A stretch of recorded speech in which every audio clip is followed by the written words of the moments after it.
So, most recently in our adventure, you completed your second night in Ostennis after some victorious brawls in an arcane fight club under the Purse and Paw Tavern.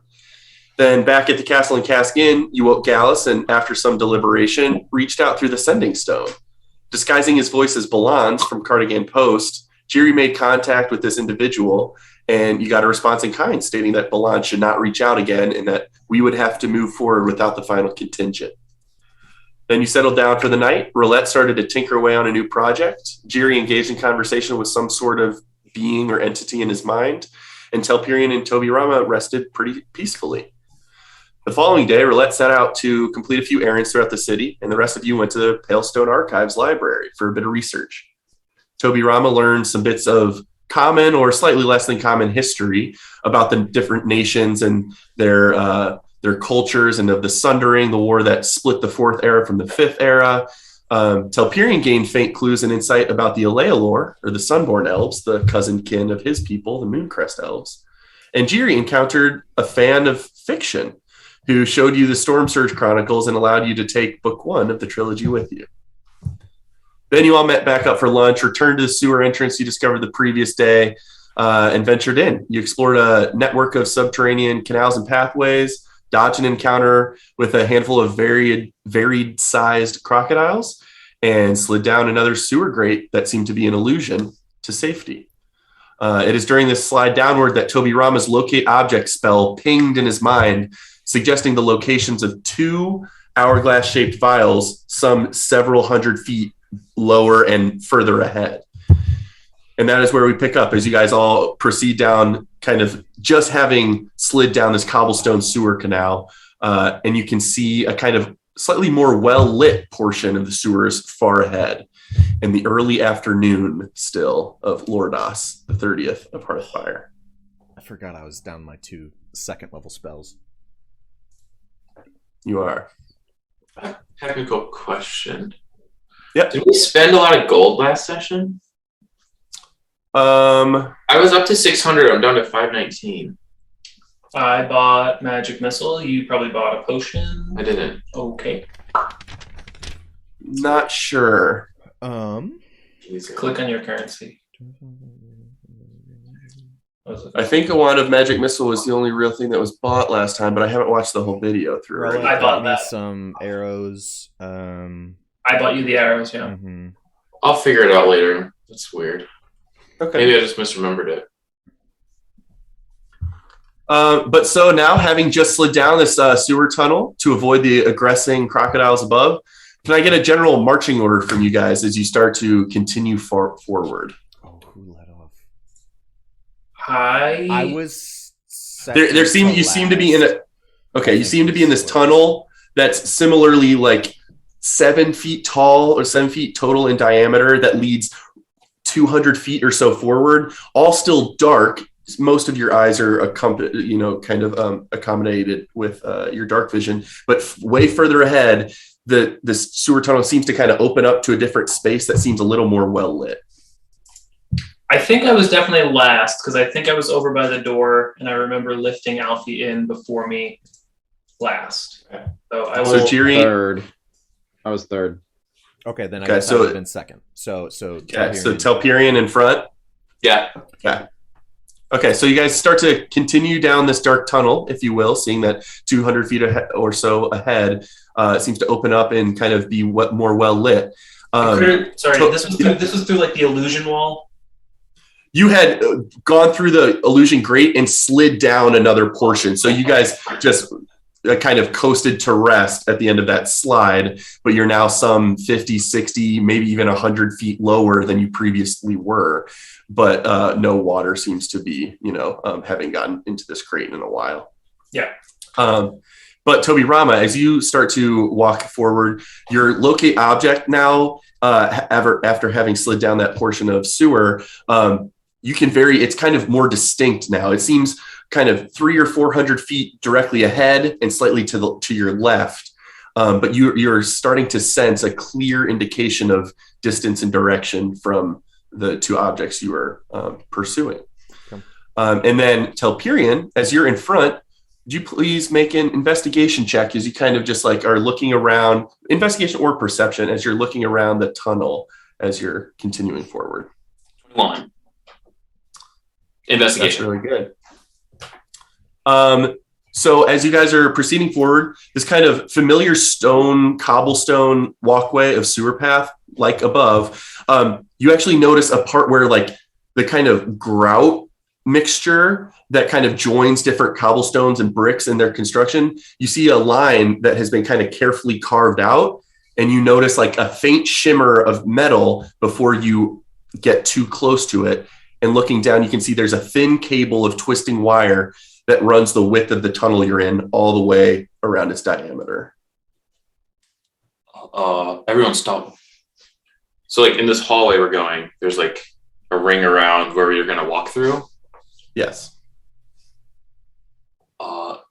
I think I may have found a trap or something. Roulette, do you think this looks enchanted? Does this look like how I have casted my alarm spell with like a thin wire to trigger a noise or something? I would say in general, no, this looks slightly different, but there can be means and methods of achieving similar effects. So give me an Arcana check to see if you can detect anything of note on this wire.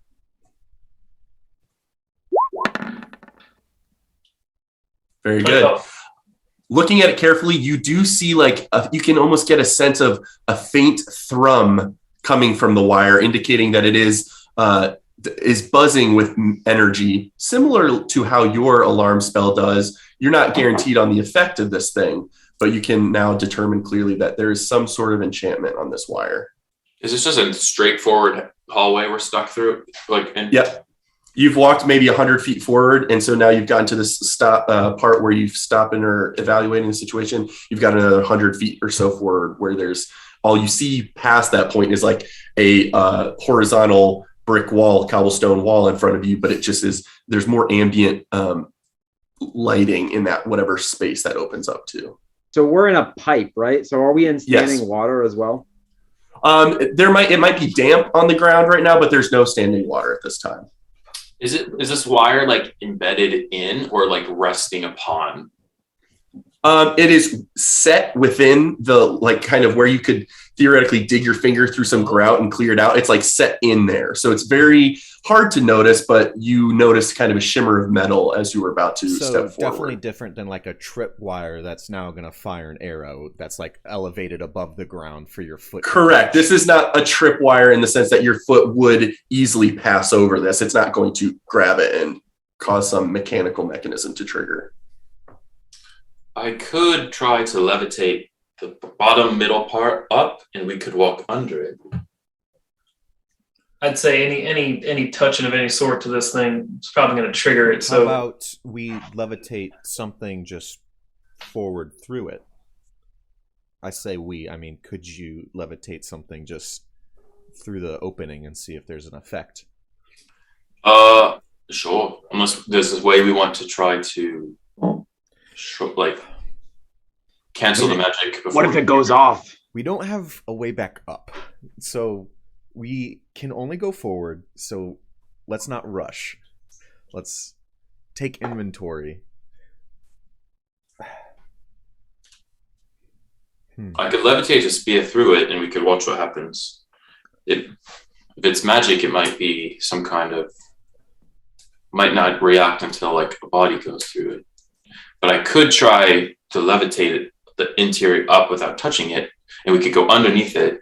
That might disturb it, but maybe it would prevent us from suffering any kind of ill effect.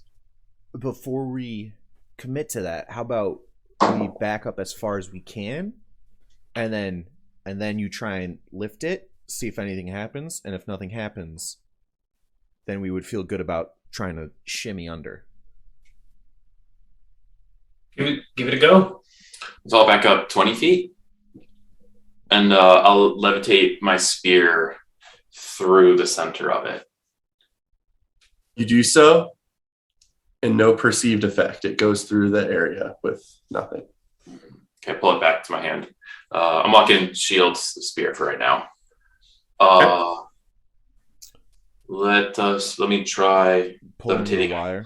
Yeah. Okay, so the very middle of the hallway, I want to try to dig within the ground with, and just gently pull it up 4 or 5 feet. Although it is kind of carefully set in there, it is not heavy or affixed to the bottom. So it does successfully, as you reach out telekinetically, it does start to pull up toward the middle and is now creating this weird shape here, but still continues around the top. Can you maintain that? Sure. All right, I'll start tiptoeing forward. You are welcome to. As you kind of carefully step under this area, Telperion, you do not notice any effect. You're able to continue through with no perceivable. I'm going to go another 15, 20 feet forward and turn back and say, I think we're good. Let's go through then. Yeah. I'll go last. Oh, it probably won't detect Alfie. He could probably just roll under. I'll go after Toby and be second in line now with Alfie. And Jiri will have to duck, I guess, pretty far. And then crawl right through. Yep. It may be a struggle getting Alfie under just because you got to raise that thing pretty high to get kind of the area where you can fit through, but you're able to do so. And you all can now make your way through this area with no perceived effect. So that seemed very intentional. And it was placed there for a reason. I'm now just my head is going.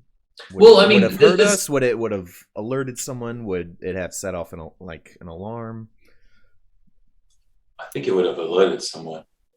It most likely alerted someone. If it didn't see anything mechanical there, so very likely it's meant to be more of an alarm system. So I think even though we did go under it, I'd say let's still proceed under the assumption that whoever's ahead of us, they might know that we're coming. Can't you sense magic, Toby? Not today. Oh, Toby's a little tired. It's not so much that it's I have to pray for my abilities each day, and that was not something I prepared. Rats. If I had, I could sit here and spend 10 minutes to do it. Yes. Let's just keep going. I maybe will go last now, and does anyone want to try to scope ahead? Ooh. I will go first, and I've got my shield out, I've got my bow shouldered. Okay. And just a pretty slow walk.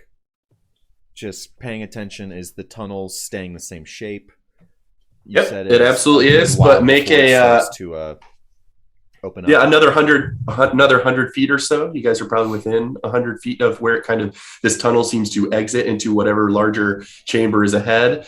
But make a perception or investigation check as you continue forward. 15 total on perception.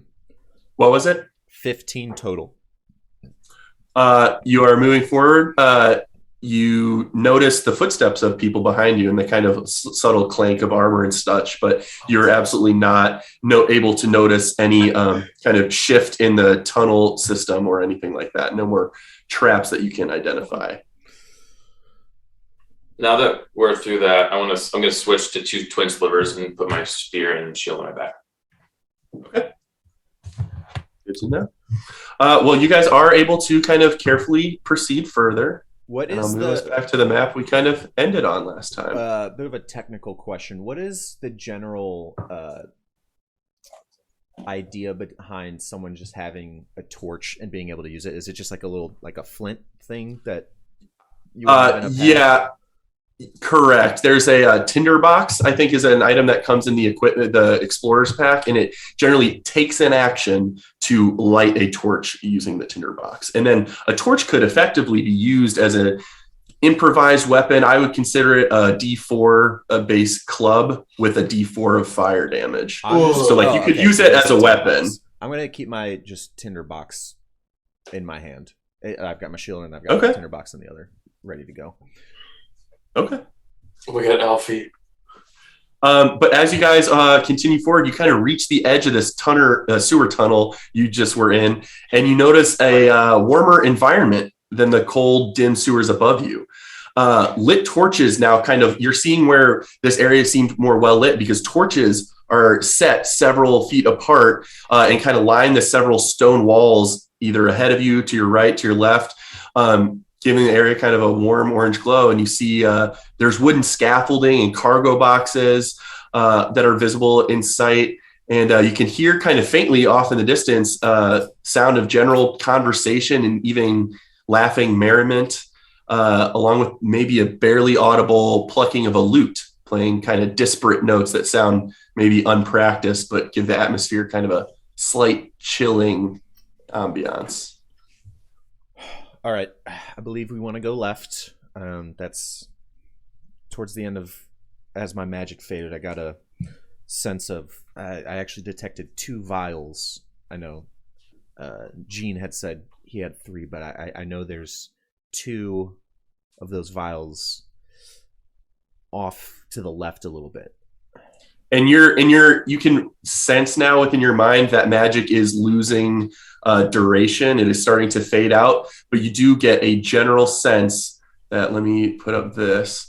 You do get a general sense, as you kind of indicated, that ping seems to be coming from roughly in that direction, maybe 100 feet away or so. Did you put something on the map? Shit, I'm a GM layer, my bad. Oh, I see it now. Well, yeah, mine's always going to be in gold, but yes, Toby Rama was right. Like roughly in this direction, 100 feet away-ish or further. And we had even said at the end of last time that it was like, and now the spell's done. Yeah. Totally. And you'll notice the Alfie token behind you, Roulette. Love it. For any future maps now. No, I love it. But what do you guys want to do? I'm leading the way. I know the general direction we're heading. Sure. And this is similar to the canals up above, but danker, smellier down here. It's shallower water, but it's older water. It's like sewage water that has maybe been here for a while. It kind of separates your path like you're used to, but there's cobblestone walkways on either side, and then this large wall structure that is lined with torches. We're pros at this now. Let's keep it going. Oh, I also forget we can move our people. I have to change that. I'll do that. I'm gonna be going in last, and I'll say, I might not be that much help down here. I haven't really. This is very new. As you guys are walking, you kind of are passing by various cargo crates.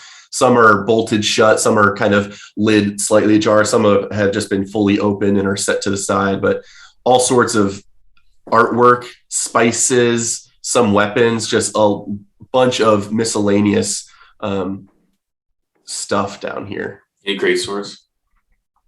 You can look a little bit if you'd like. He's fiending for it. We just lost audio.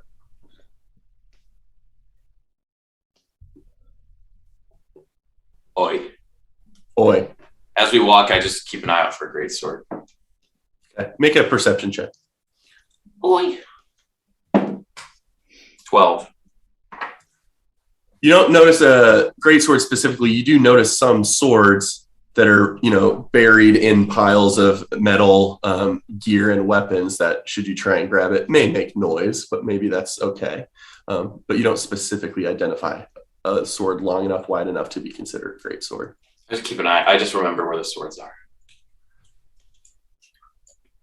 So as you guys kind of pass that direction, I would like everyone, if you're attempting to be careful with your footsteps, to please make a stealth check. If you're not, then something will just happen. But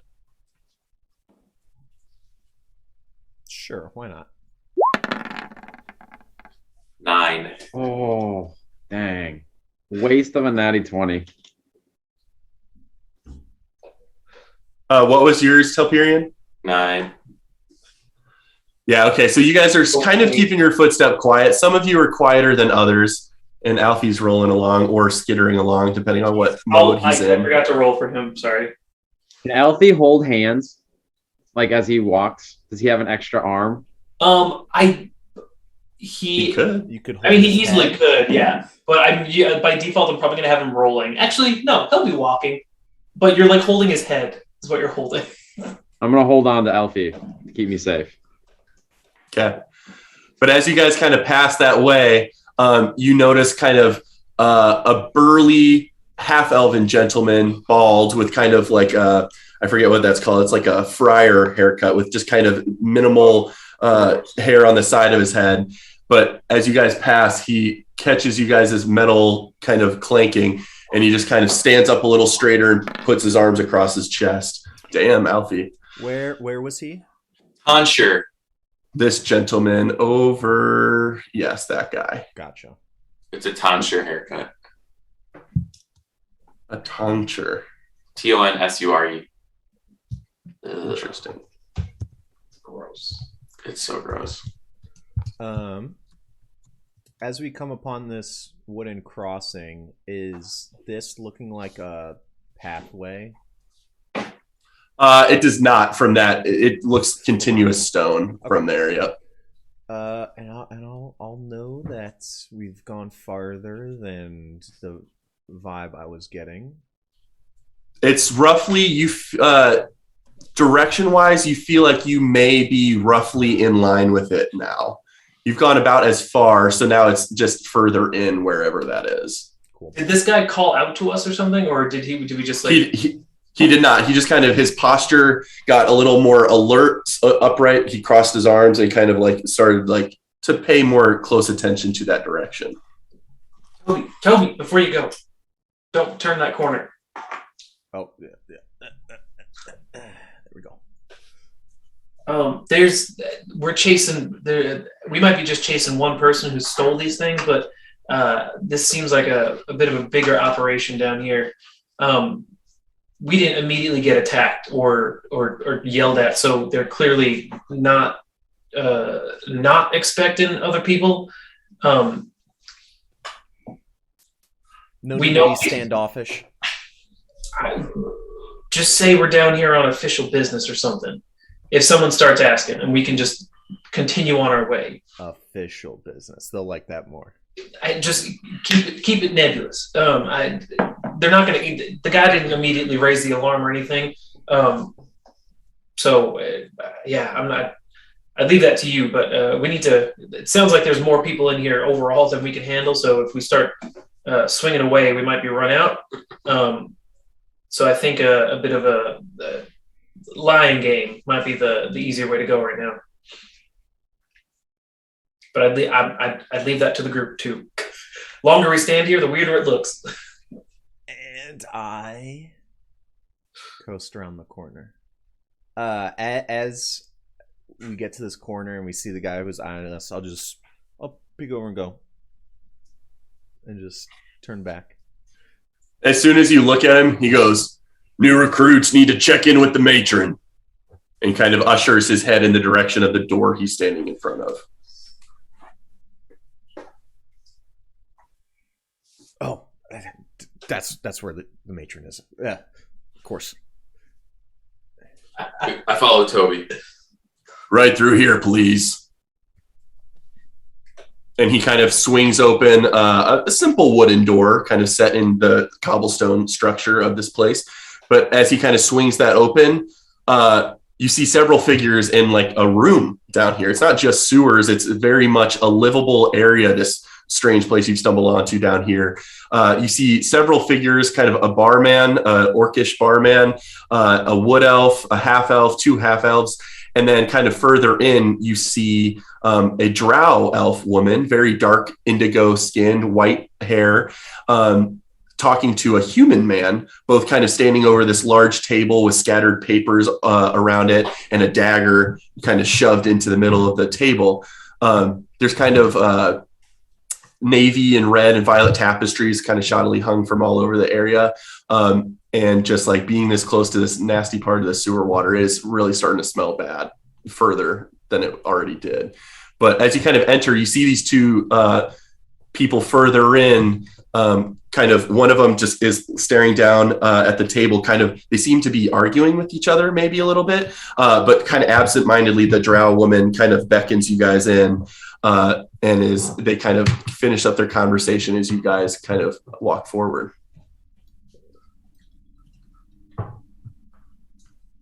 The kind of several people over at this table are just aimlessly gambling, playing some kind of card game, a lot of gold on the table.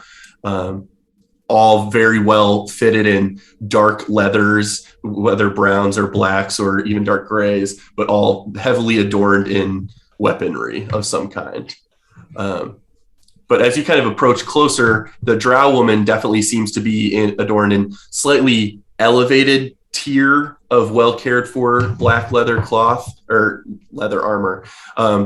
And she kind of finally looks up at you guys as you get closer, and she stops her conversation with her human companion there.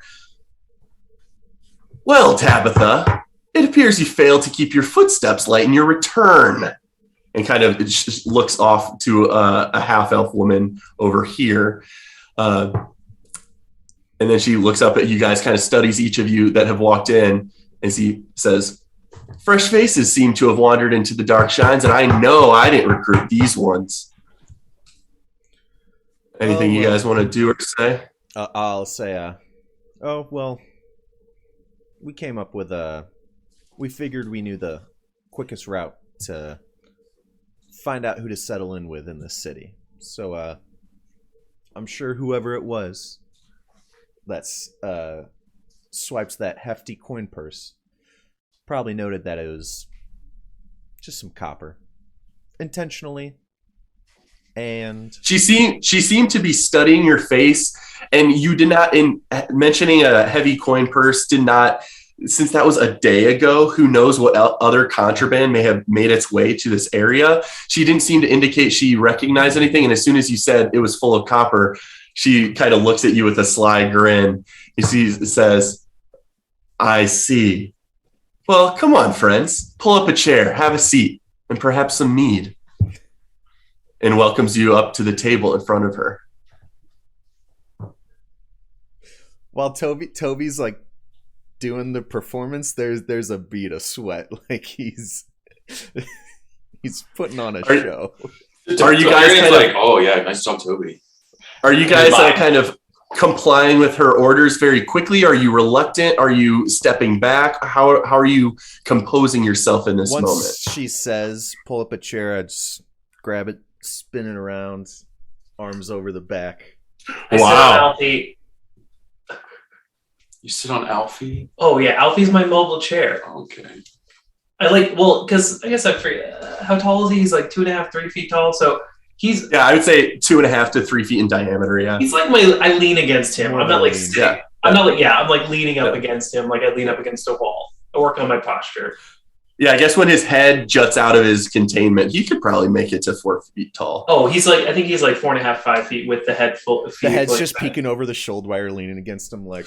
Yeah, it's just like a little. Yeah. And as you guys, yes, continue. Sorry. Oh, I'm like trying not to give anything away on my face from what I'm thinking. But I'll just put my. I'll just kind of keep my. What are they called? Slivers at hand. And I go to sit down and I don't move the chair. I just do it with my mind. And I just and I make the chair move for me as I sit down and get comfortable. And like make an insight or perception check when you do that. 11 perception. Okay. You see her I kind of note that when you do that, but you don't get a read on any kind of general reaction to that. How about you, Jiri? Seeing Talperion move his with his mind, I'm going to move mine with my hand and try to gust it over, but probably not as smooth. Make a general charisma check to see your control over your abilities.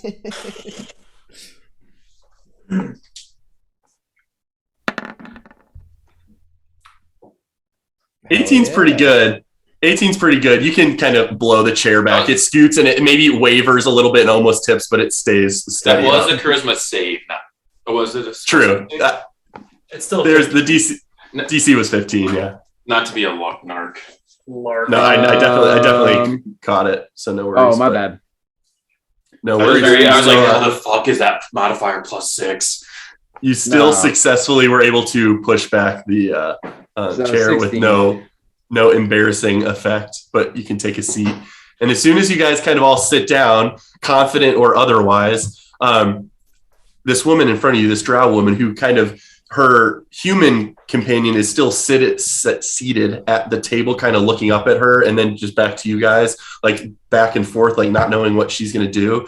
And she just gives a simple, just a quick whistle, and the door slams shut behind you. And all of the gamblers at the table just kind of stop gambling.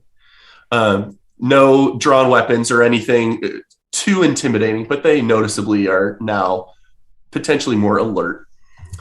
And the drow woman kind of confidently walks a few paces to her left and reaches for an iron tap on the side of a barrel and fills her empty wooden mug with a dark amber liquid. Takes a sip. Now that's better. Well, don't know how you heard of us or how you found your way down here. I'm impressed that you didn't seem to trip our alarm somehow. But you've entered one of our homes, I suppose, and haven't the courtesy to present your names in exchange yet. So, go on. Oh, of course. I'm Toby. This is a simple fellow here with my compatriots. Looks to the next one of you. Teleri Moonshine. Roulette Tinkerton. Jiri, Jiri, Gingenacy, and Jarl of Jawland. Nice to meet you. Her eyes kind of linger on Jiri for a moment, studying his form, but otherwise just she takes a look at all of you, and a smile slowly after a moment of study, a smile kind of confidence comes back to her. Her confidence is pretty apparent, but behind the slight intoxication, kind of casual demeanor, you definitely notice like a level of focus that has increased in this room that was very merry but a few moments ago. And then you also, actually everyone give me an insight check also. All day. I keep defaulting to rolling digitally and I want to roll in person more. 19. 17. Also, I'm very cued into the fact that this is an elf. Cute. Yeah, I don't know how much you've encountered drow elves, Telperion. Maybe more or so. Maybe there are some amongst your clans or in surrounding areas of the forest, but this might be a sight for you. You might not have seen many drow, although you've maybe seen them around in the city. More just excited to be interacting with another elf. Sure. 19, you said, Telperion? Mm-hmm. Most of you are maybe focusing on this kind of more domineering figure of the drow woman. Seems to have some level of command or presence to her. But Telperion, you kind of clocking the situation and maybe your tactical martial mind just kind of sizing up threats. You kind of clock that the human man next to you is noticeably not drinking and is sitting forward in his chair with his hands below the table. He seems very tense and ready to essentially make a move should anything weird go down. What's he wearing, armor-wise? Very simple dark brown leather armor, a hood that is not pulled up but is just set back along his shoulders. Seems to be a middle-aged, bald human man. Okay. I'm going to keep my eye on him. Well, thank you for your names, friends. You may call me Matron. I'm sort of guild master around here, at least for now, until some brazen individual stokes the courage to stick a knife in my gut or turn me into the glass guard. But that hasn't happened in a very long time, and I pay those under my employ well enough that they know my absence would leave them all the poorer. She kind of looks around toward the other denizens of these quarters, and you notice you've noticed they are halted their conversation, but now you can see all of them have like a hand out of view or on a sheath, etc.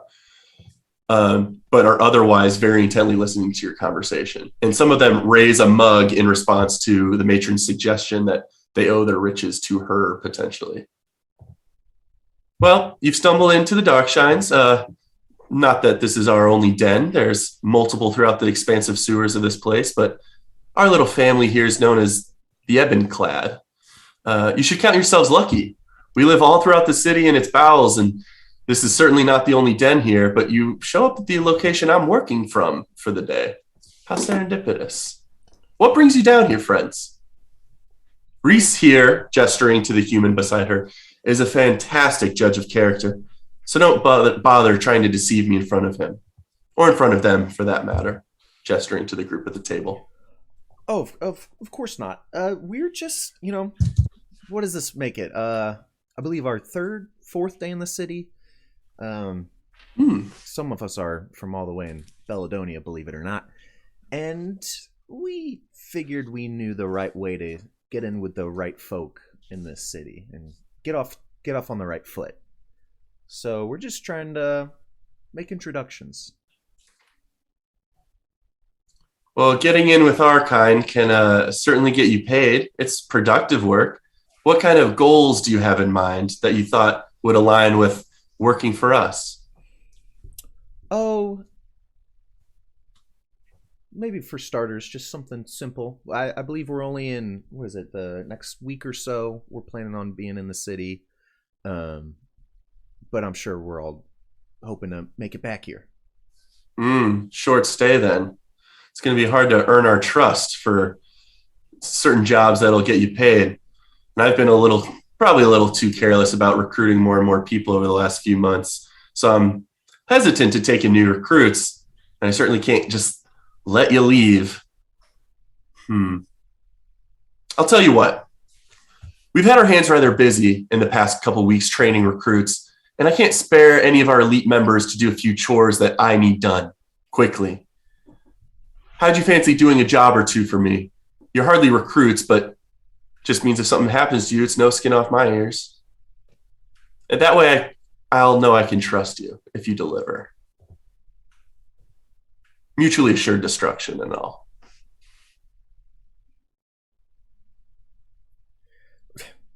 Well, we all know how this goes. Baby steps have to be made, of course. Does Toby look like the youngest of all of us? Yes. Well, close to me. I would say Toby, Rama, and Roulette both look like young mid-20s humans. And then an elf and an air genasi, common populace might not be very privy to just because they look youthful. Who knows what age they are? Maybe, different races have varied age gaps and stuff. But in general, you look like a young crowd and two young humans, certainly. But she kind of, Telpiran's, are you decently young for an elf, though? Probably like I probably look for like an elf. 30. That's what I'm saying. You all look youthful around 20s to 30s, but she might not be able to gauge what true ages are other than the humans. But as you kind of suggest baby steps, she kind of sits back a little more at ease, very intrigued by you all, and says, "Very well. I may need to come up with something a little more unique to really test you, but for now, I think Beck around the corner has been pestering other members to do her a favor. Maybe you can go talk to her first. Then come back here." And she kind of gestures for the door and gives an indication for you guys to head this way. Matron, one quick question, and this is not meant to insult the agreement that I'm assuming walking into. Payment for a job like this, gold or goods? And is that, I guess, negotiable? Whoever contracts you for the job will usually get you paid. If it's a job for me, I'll guarantee that you get paid.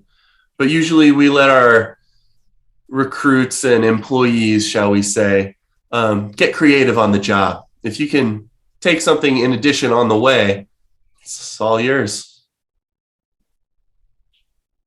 Exactly the answer I was looking for. Thank you. But you'll have to come back down here to get paid. And we'll see to it that you'll have a route out. But go talk to Beck. I'll talk with Reese here and we'll think of something else. Well, I think we're on the right track. And I'll stand up and lead the group out. The whole car, the matron, Reese, and then the other people at the table all just like stare you down as you leave. Like not aggressively, some of them with sly smiles and stuff, but they all kind of have like, hands on sword sheaths or on daggers on a hip, and they're all just like their heads all turn as you guys kind of step out of the room, but none of them move. Before we fully leave, I want to not have gotten out of my chair yet. Okay. And I will say to her, you can imagine we didn't wander down here just for the fun of finding some work. There is something specific we're looking for. It's probably a trifle amongst what you have here. And I'm not going to... not just to reacquire your coin purse of 100 copper. Consider that a donation. That was Tabitha's work yesterday. Yeah. Very, very well. How generous of you. Obviously, we had to have heard about you somehow, so. Perhaps after we run an errand or two and establish a little bit of trust, we can talk about the small thing we're looking for. That sounds reasonable. Go talk to Beck. Reese and I will come up with something for you here. Depending on what we come up with, hopefully we can get these jobs done in a day. And then we can have a conversation when they're complete. Sounds reasonable enough. Thank you, Matriarch. Your place was remarkably easy to find. Matron. Thank you. That's right. Make him on in. She just nods in response. And then we leave. Let's go. Which way was back? Suggested this way. And so as you kind of head this way, and this gentleman will allow you to pass, you guys can kind of head this way, and you find, let me scroll over a little bit. You find just, additional cobblestone pathways kind of skirting the sides of these nasty sewer canals. And you see a kind of a wooden door over here and a kind of counter height wood construction, but with bars running up and down. And as soon as you kind of pass by that way, a high elven woman kind of looks towards you guys and waves you on. Come, see what I have in my underwears. I hate it. I love it. How dare you. Welcome to Beck's Underwears. What can I do you for, friends? Oh my God. I want to check out her underwear. Do you say that? I say, all right, let me see the underwear. Well, what are you in the market for? I've got some spell scrolls, some potions and poisons, some a little more unique than others. I even have a unique item that fell into my possession maybe a week ago. More than a few, actually. Does Telperion know what underwear is? Sorry to interrupt. I don't think in the other context. I think he just literally repeated back what he had heard. What's the special item? What kind of gold are you willing to spend?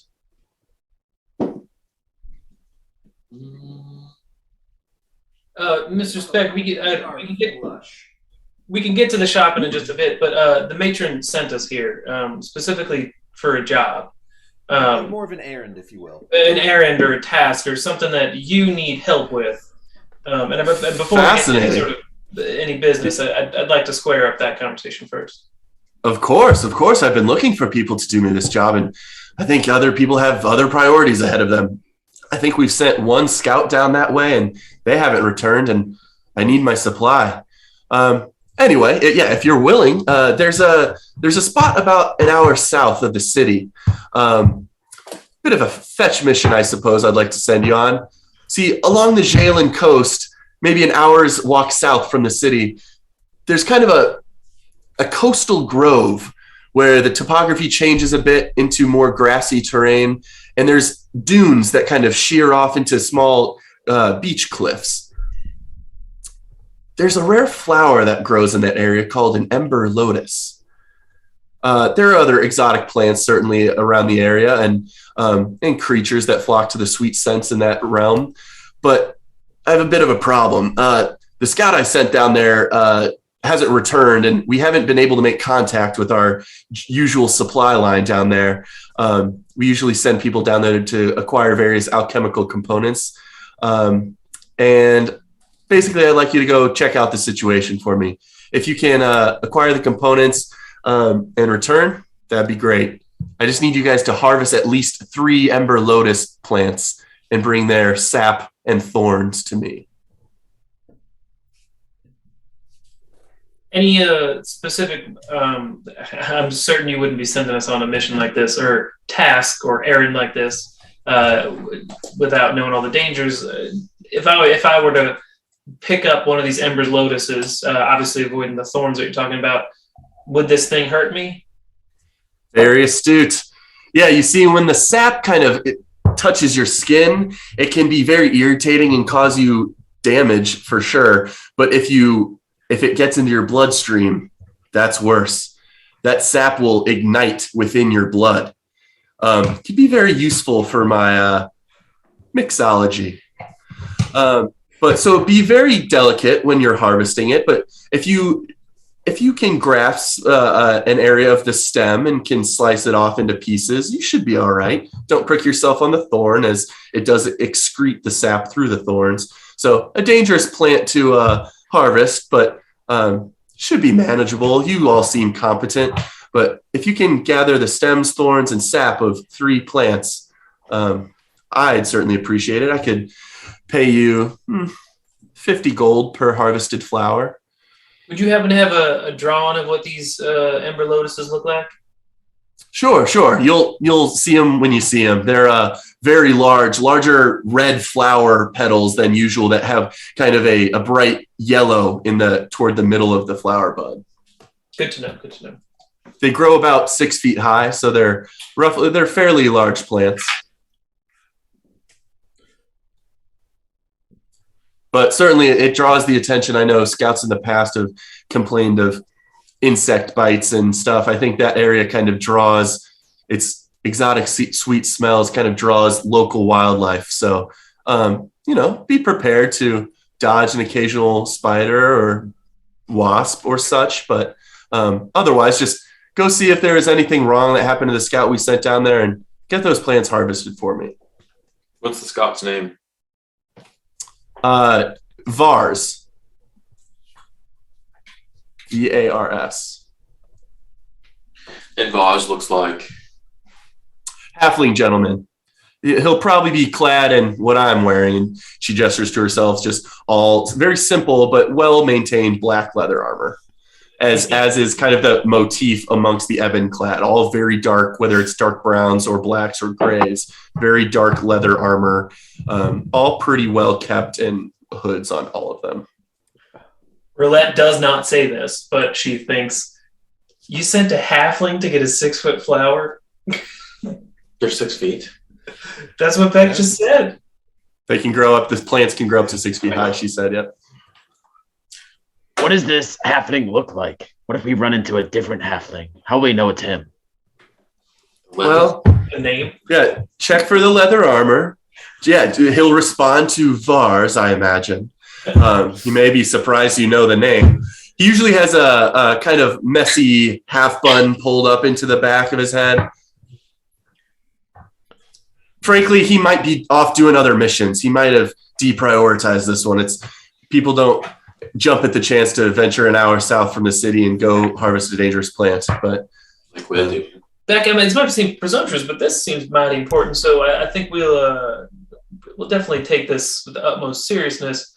I know both me and my friends here have been looking to spend a little gold every now and then. I'm just wondering what you have in your wares that might be either of use to us or interest. Yeah, what's the special item?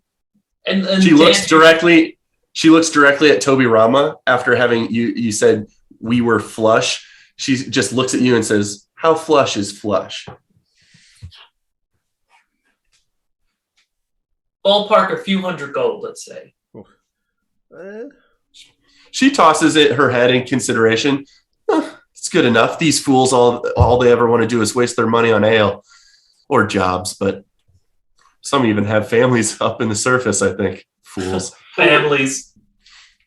But she will start to go below in her kind of ramshackle wood construction table set, and even between these bars that kind of separate you from her, there's space in between where she can still set stuff on the counter to display.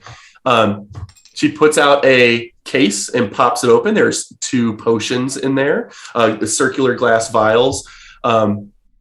One is a very bright white shimmering fluid, and the other is just a blue liquid that seems to have like a gaseous dark vapor floating around within it. And then she takes out another small case of 2 scrolls of inflict wounds and silence. And the potions are of potion of diminution and potion of gaseous form. That is my favorite one. Then she'll pull out a small, like a wider array of poisons, and will happily describe to you what those various poisons do. And then she pulls out a rather fine glass box and props it open, and set on like purple velvet, very like compared to like the simple wood construction of all these other crates and boxes. This is very pristine. She pops it open, and there's a ring set into it. And then on the sides of the rings, 2 very small hourglass-shaped vials. What catches your eye, friends? I'll describe anything you want. Well, what a presentation. This appears to be clearly the most pristine set. I won't say I'm not interested in all that you have to offer, but quite a bit of effort seemed to have gone into that. Recent acquisition. Tell me all about it. Swiped it from an idiot's cart, honestly, up above. The easiest job I ever had. People. Have you tested them yet? I haven't. I'm actually a little nervous too, because it looks like, and she holds up one of the kind of glass vials, and it looks thin and fragile, and instead of liquid inside, it's vapor. She said, I think you are supposed to ingest this. It doesn't seem like a poison, but rather a potion.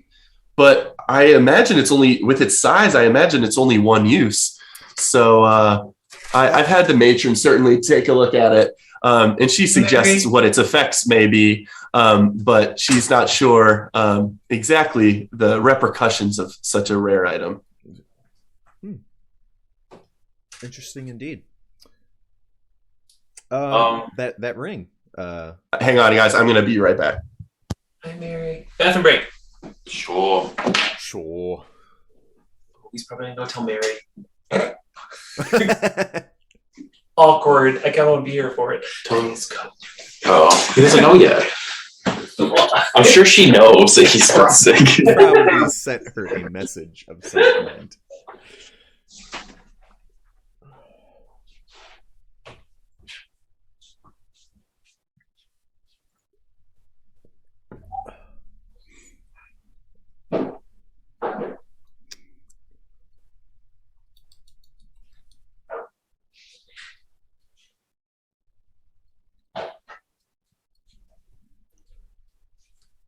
Small bio break.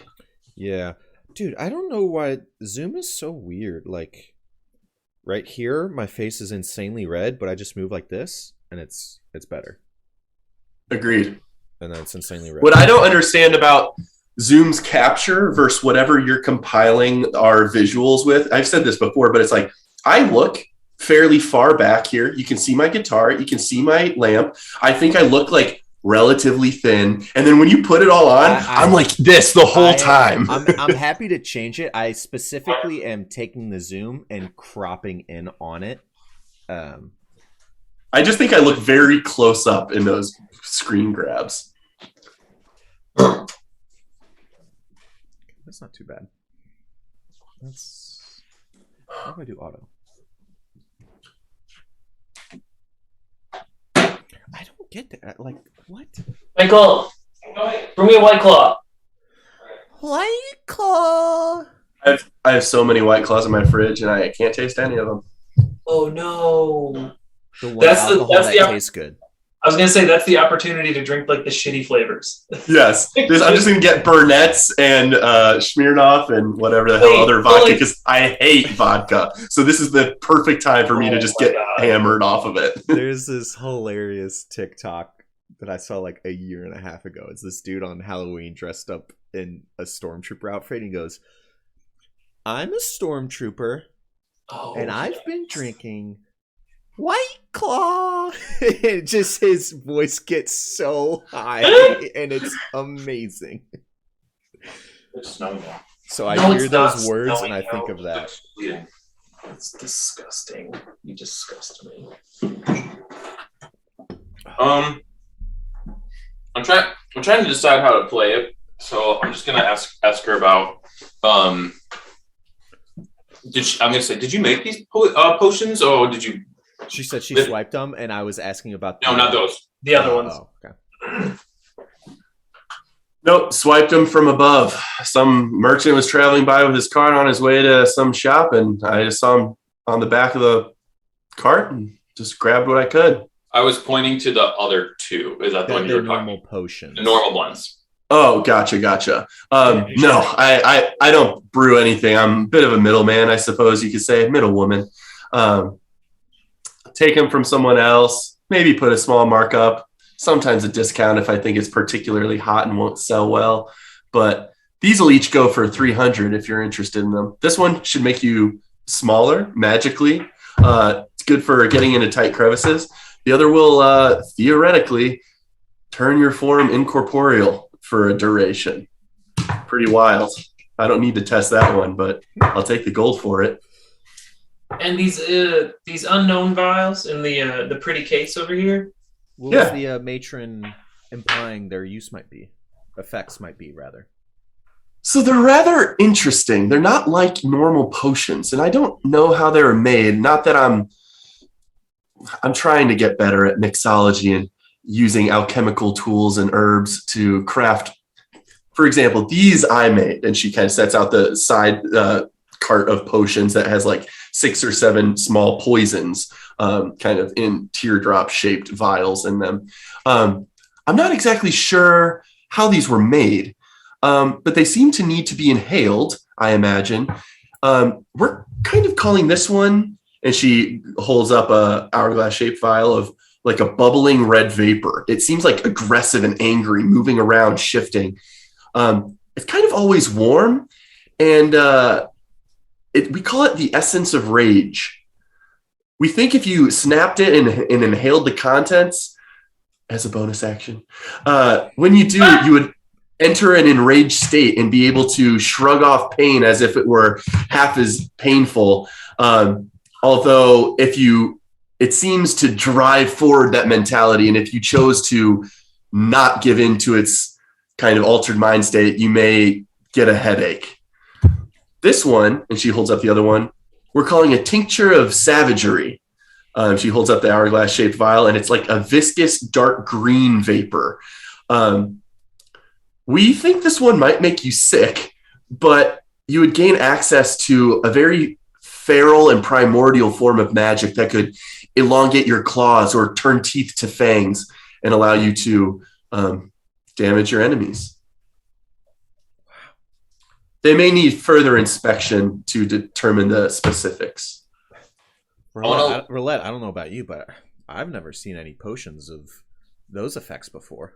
We Miss Beck, we friends here, we do have a bit of a taste for the arcane, specifically when it comes to potions and other magical whatnots. So definitely interested. How much are you selling those for, the unknown ones?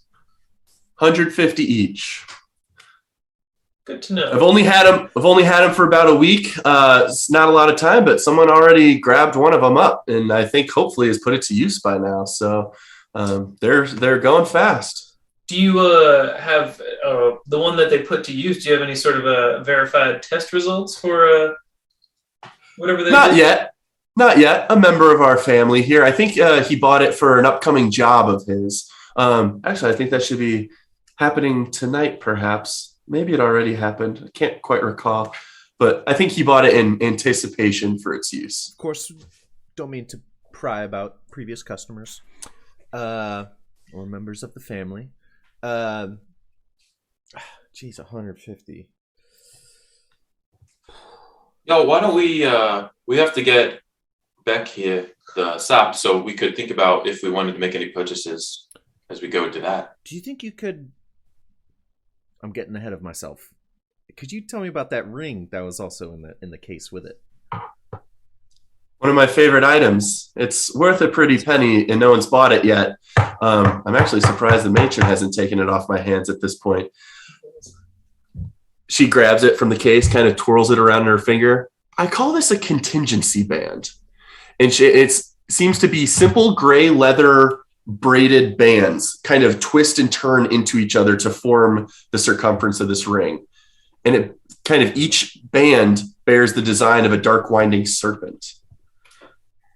This ring is very interesting in that if you submerge it in a potion or poison intended to be ingested, if that ring is left to sit in the liquid for 1 minute, it will consume the properties of that liquid and be stored within the ring. See these bands here, and she'll highlight the 3 snake bands.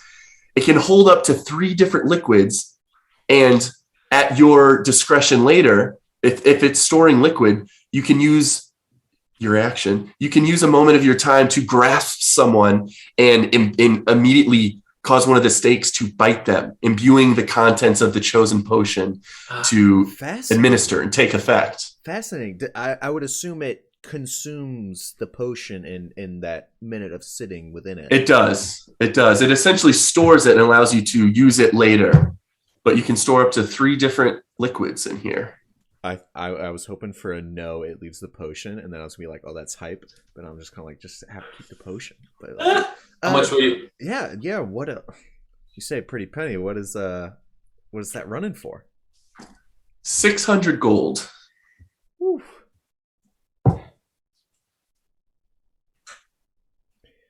Well, I think my friend Teleri here makes a good point. I think we're Teleri.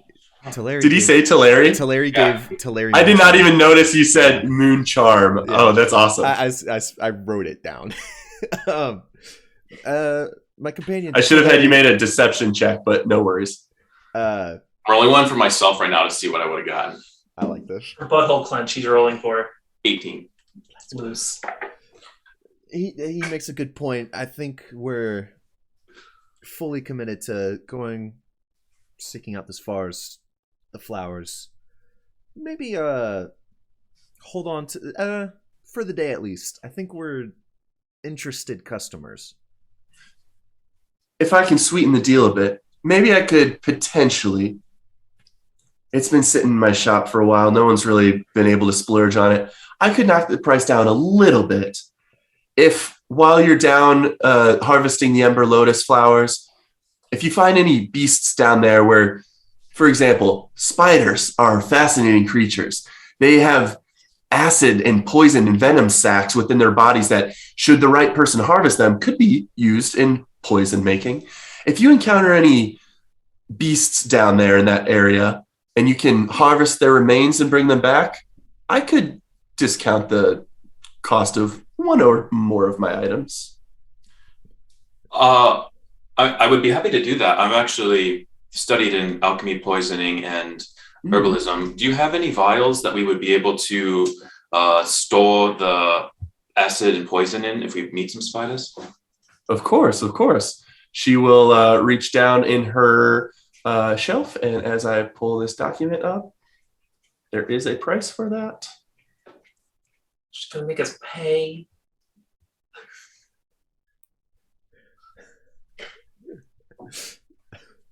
Come on, we're essentially part of the clan. We're gonna give them back.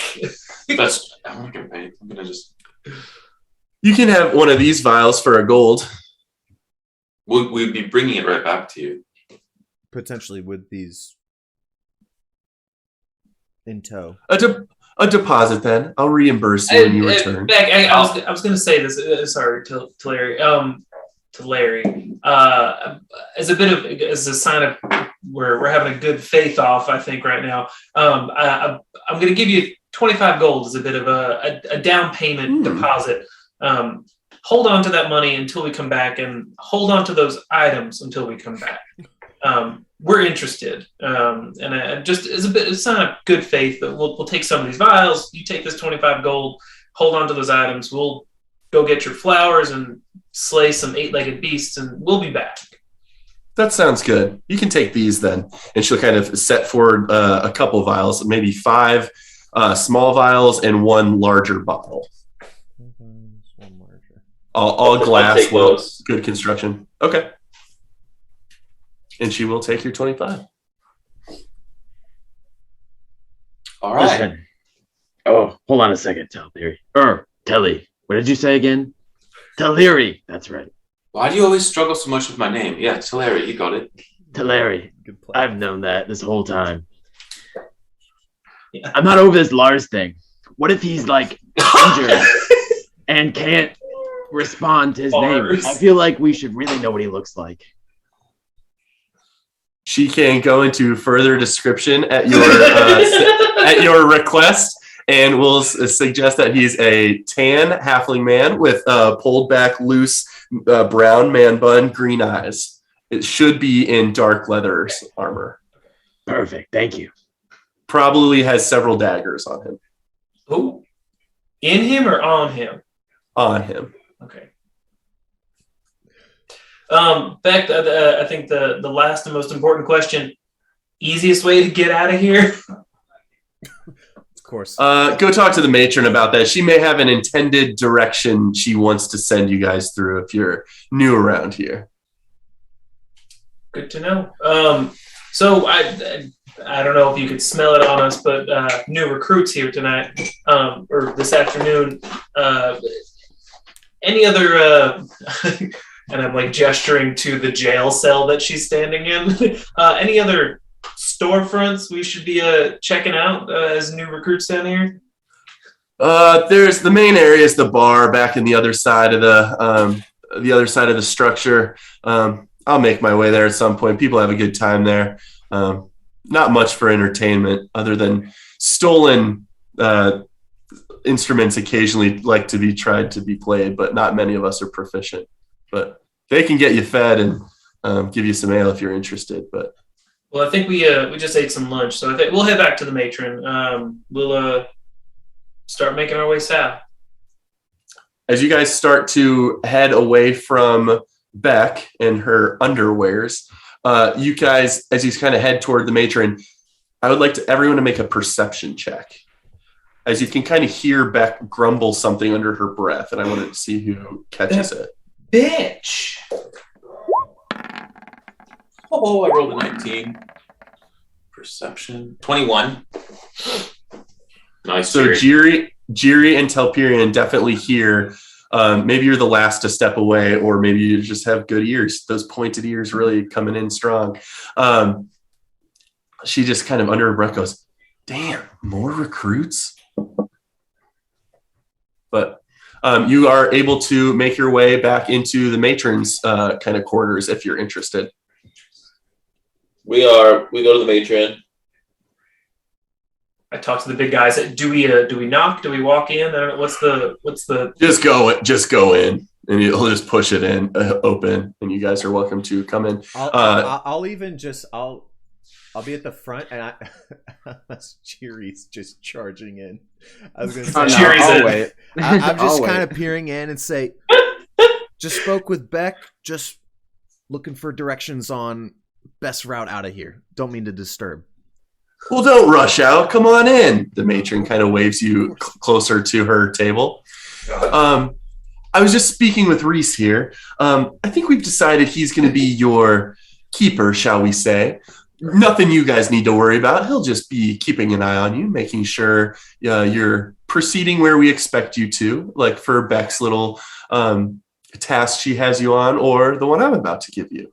And she will reach out and grab from the table in front of her a small scroll of parchment that is tied with a black string.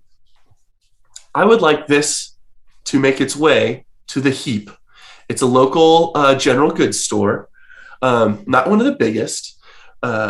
It's just across the way from, if you ask around for general goods store, it's roughly very close to that, but it's technically in the residential district. It's some of the more common populace goes there. I'd like this to make its way into one of the shelves he has there, one of the drawers of his dressers. And I don't want him, the proprietor, to know about it. What's the name of the store? Sorry. The Heap. The Heap. The Heap. So you're saying we have to go back to the surface? We get to go back to the surface. We get to go back to the surface. Most of our jobs don't take place down here. This is where we revel in our successes. Of course, I'll grab a parchment, tuck it in my tunic. We'll do that on the way to the south. Yeah, we're heading southwards, depending on where we pop up. Excellent. So that brings me to your original question of, here's where I'd like you to go. I don't have any way of trusting you. You could fail miserably in both these two tasks, and I think it shouldn't hurt our goals at all. But if you come back alive and successful, certainly you'll be paid. Should have mentioned, I will pay you 100 gold for successful delivery of that note to the Heap. But should you return, maybe that would earn a bit of my trust. But for now, I can't have you navigating too many of our other secret alleyways and canals that we use. So I think what I'd like to do is, right when you come out of here, take a right and then head down as far northward as you can, that alleyway. And you'll see where it exits to the surface. She kind of indicates for you guys to go out here and then all the way up here off map, to just continue further in the canals, and suggest that you'll find it wherever that exit is. Is Reese a human? Yes. Reese is the human, yes. Easy enough. I was expecting more of a blindfolding, if you will. But this route will be just as well. Is she sending Reese with us? Like, is that the gist we're getting? Or Yeah. He is going to keep an eye on you, but he is not in gear, or he's kind of got belongings maybe scattered throughout the space. He does not seem poised to follow you out in this moment. Gotcha. Oh, he's going to follow us at a distance. Matron, thank you for the kind welcome. It's a lovely afternoon. We'll take that route north outwards, and on the way back, we'll make sure to purposefully trip that alarm so you know we're coming, and I will give a wink, like very big wink to Reese on that one, that we're going to purposefully trip the alarm. He rolls his eyes a little bit and just grumbles. No audible words, just a grunt. Should we be on our way, friends? Certainly. Well, welcome to our family. Take care. Oh. Mm-hmm. We go. We leave. As everyone leaves, who is in last? Who is noticeably the last person out the door? Not Toby. I'm Not leaving. Toby, so- I'm leaving first. I'll leave last. Okay. So Telperion, you're kind of the last one in the door. As you're walking out of the door and maybe catch a side glimpse of the room as you walk out, make a perception check for me. Oh, 10. Okay. You just see the matron and Reese looking at you as you leave. But you guys are able to continue onward, northward through these sewers in the direction that you are traveling there. As we essentially get to where we go off map, Toby just goes, holy shit, oh my god. Toby, you were excellent. Thank you for being our That mouth. was stressful. Whew. Yep. I've So never as you partook guys, in criminal yep. activity before. So as you guys continue northward this direction, you notice that this area of the sewers is more. There's less branches and offshoots of pathways and canals. It's kind of a simpler branch down this way, and it's drier than the typical damp sewer cobblestone. As you proceed further, you're kind of leaving the torch-lit walls of this more livable space you just came from, and you come to eventually the path kind of stops as there's a bit of an avalanche of collapsed stone ahead of you that kind of trails upward up a slope, and very far, like 100 feet up and at an angle, you see a glimmer of daylight making its way into the subterranean area. So this area may be difficult to traverse, but I'd like everyone to essentially offer up. This is essentially going to be a skill challenge. How would you like to make your way up this rickety collapsed stonework of a pathway to get out? I want to go last. I am definitively going to go first, and I'm just going to have I was called him Wally, Alfie next to me, and I'm going to just try and use him as like an anchor point because I know he can just like drive his claws in. I'm going to try and just like have him drive his anchor points in, Sure. and then like maybe have him trailing a rope as assistance or something. Okay. Yeah, you can absolutely affix a rope to him, and then you moving up with him as kind of an anchor shaft, kind of bit by bit. Go ahead and make an athletics check with advantage.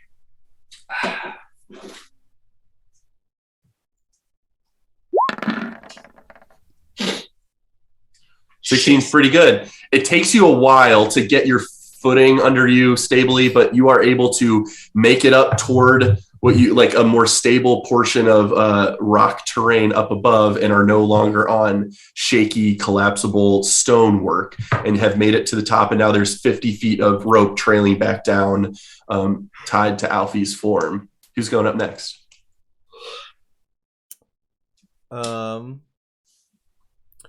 I'll put my shield on my back, grab the short bow. I'll grab my unbreakable arrow, affix some rope to it, and so we have essentially like 50 feet like accounted for at this point. I'll aim about 100 feet and see if I can get it to lodge into some loose stone, and take a shot so that there's now 50 more feet of rope trailing above. Okay, so essentially, though, Roulette is at the top, 100 feet away, and yes, Roulette has made it essentially to a. So your plane can still work. You just may need to target a portion of the ceiling or wall to get toward where the base of Roulette and Alfie's trail of rope is. If you shot it 100 feet forward, it would go 50, all that way and pull your rope out of your reach, essentially. I'm not trying to hold on to the rope. I'm trying to have it there to use once we get that high. Okay, well, you can absolutely still do that, like 50 feet up or something, whether it's tied, anchored to the top or the side. So are you doing like the ceiling of the cavern or like a wall of the cavern? Did he freeze? Oh. I did not freeze. I'm thinking the ceiling. Okay. Make an attack roll. With my short bow, I have to equip that for it to show up on my actions. It's kind of an odd sensation, too. It's a very good roll. Odd sensation, too, as you kind of knock this chain link bolted iron onto your otherwise wooden bow. It seems like it should be clumsy, but as you pull back, the bow kind of feels natural. It's lightweight and thin and durable. You let your arrow fly, and it impacts and bolts into some of the stonework. The steel penetrates the stonework ceiling of this cavern, and now functionally drags behind it 50 feet of rope-ish. Pythagorean theorem is weird at an angle, but essentially, right in front of you is the trail end of this rope that you have just anchored to tunnel. Cool. Probably no check required, actually, since you've embedded that rope. So if you want to get up 50 feet, you can, and then you're within reach of Alfie and Roulette's 50 feet of rope as well. I now would specifically like to allow others to come up that far. I want to retrieve that arrow, essentially, once it's accomplished its task.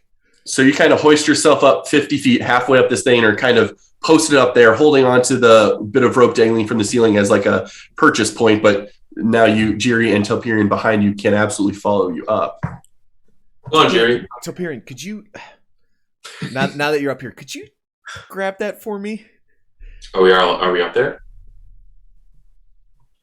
I would say Jiri and Telperion can make athletics or acrobatics checks with advantage per all the rope.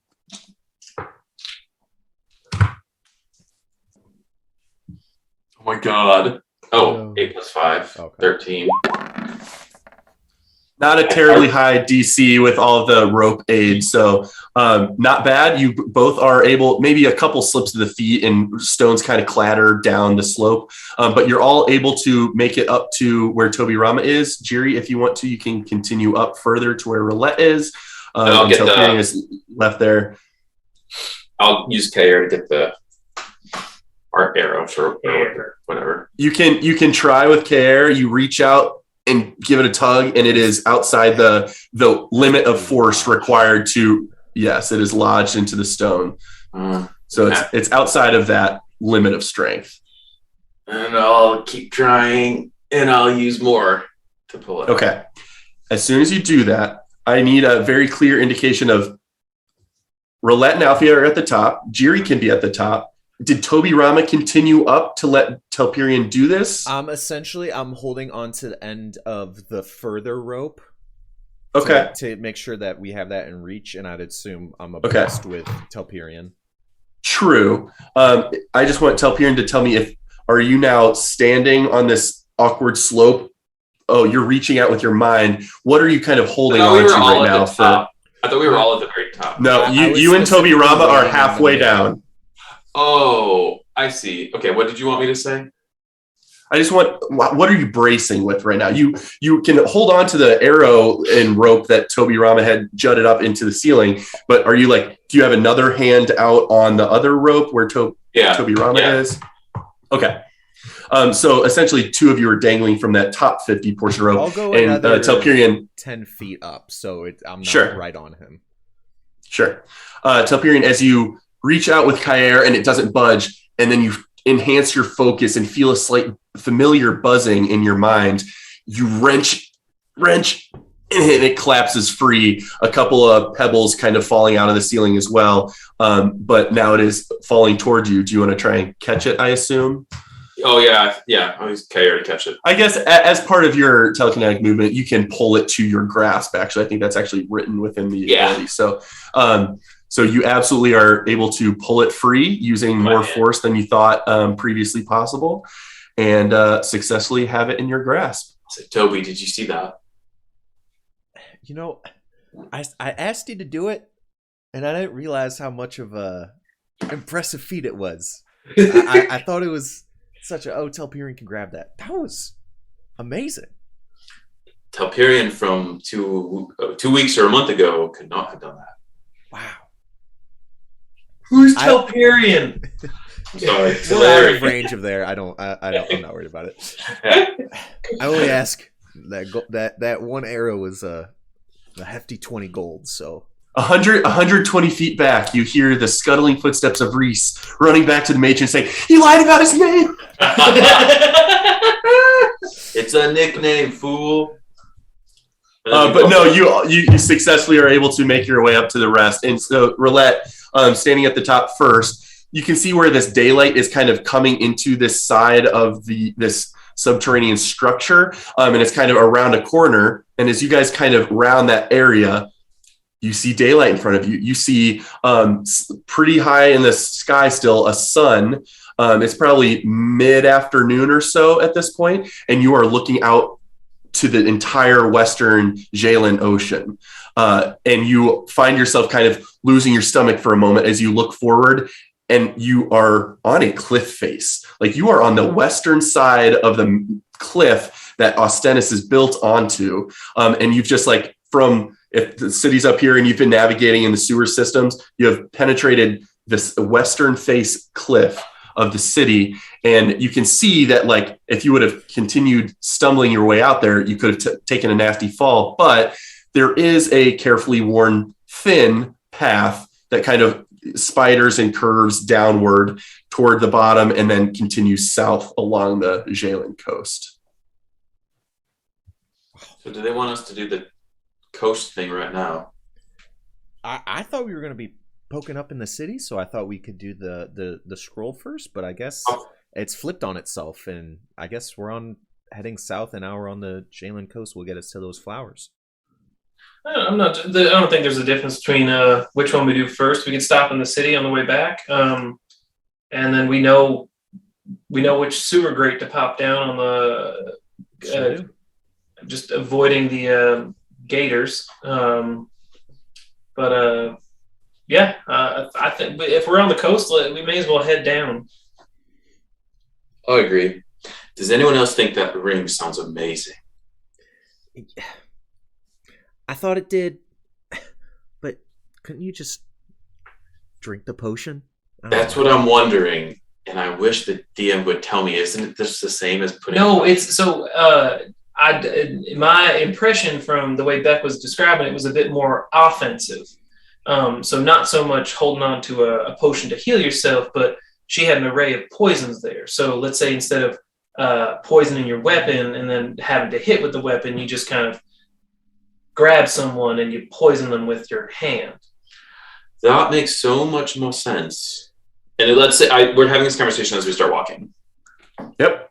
Yeah, so you guys kind of continue slowly down this perilous, sheer cliff face that's kind of, you're getting buffeted with like the coastal ocean winds, and it's like kind of unnerving to be this high up and just like you can see so far down. The coast is probably thousands of feet down, so it's going to take you guys a little while to navigate down that way, but you continue for 10 minutes, 20 minutes, half an hour, and you guys can keep going unless there's any other conversation or things you want to do. As we're walking, I'm going to take out the matron's scroll that I've added to my inventory. Toby, did you pass me that scroll? I specifically said I took it, so I'll hand it to you. Oh, sorry. There you go. Is it sealed? It has a black band around it? It is not sealed. It is tied with black string in a very intricate pattern that could be undone. But no, I'm not going after the string.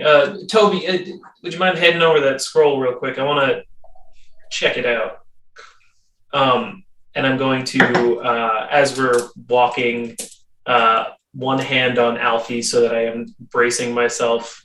I'm going to try and ritually cast Identify if this is a magical thing.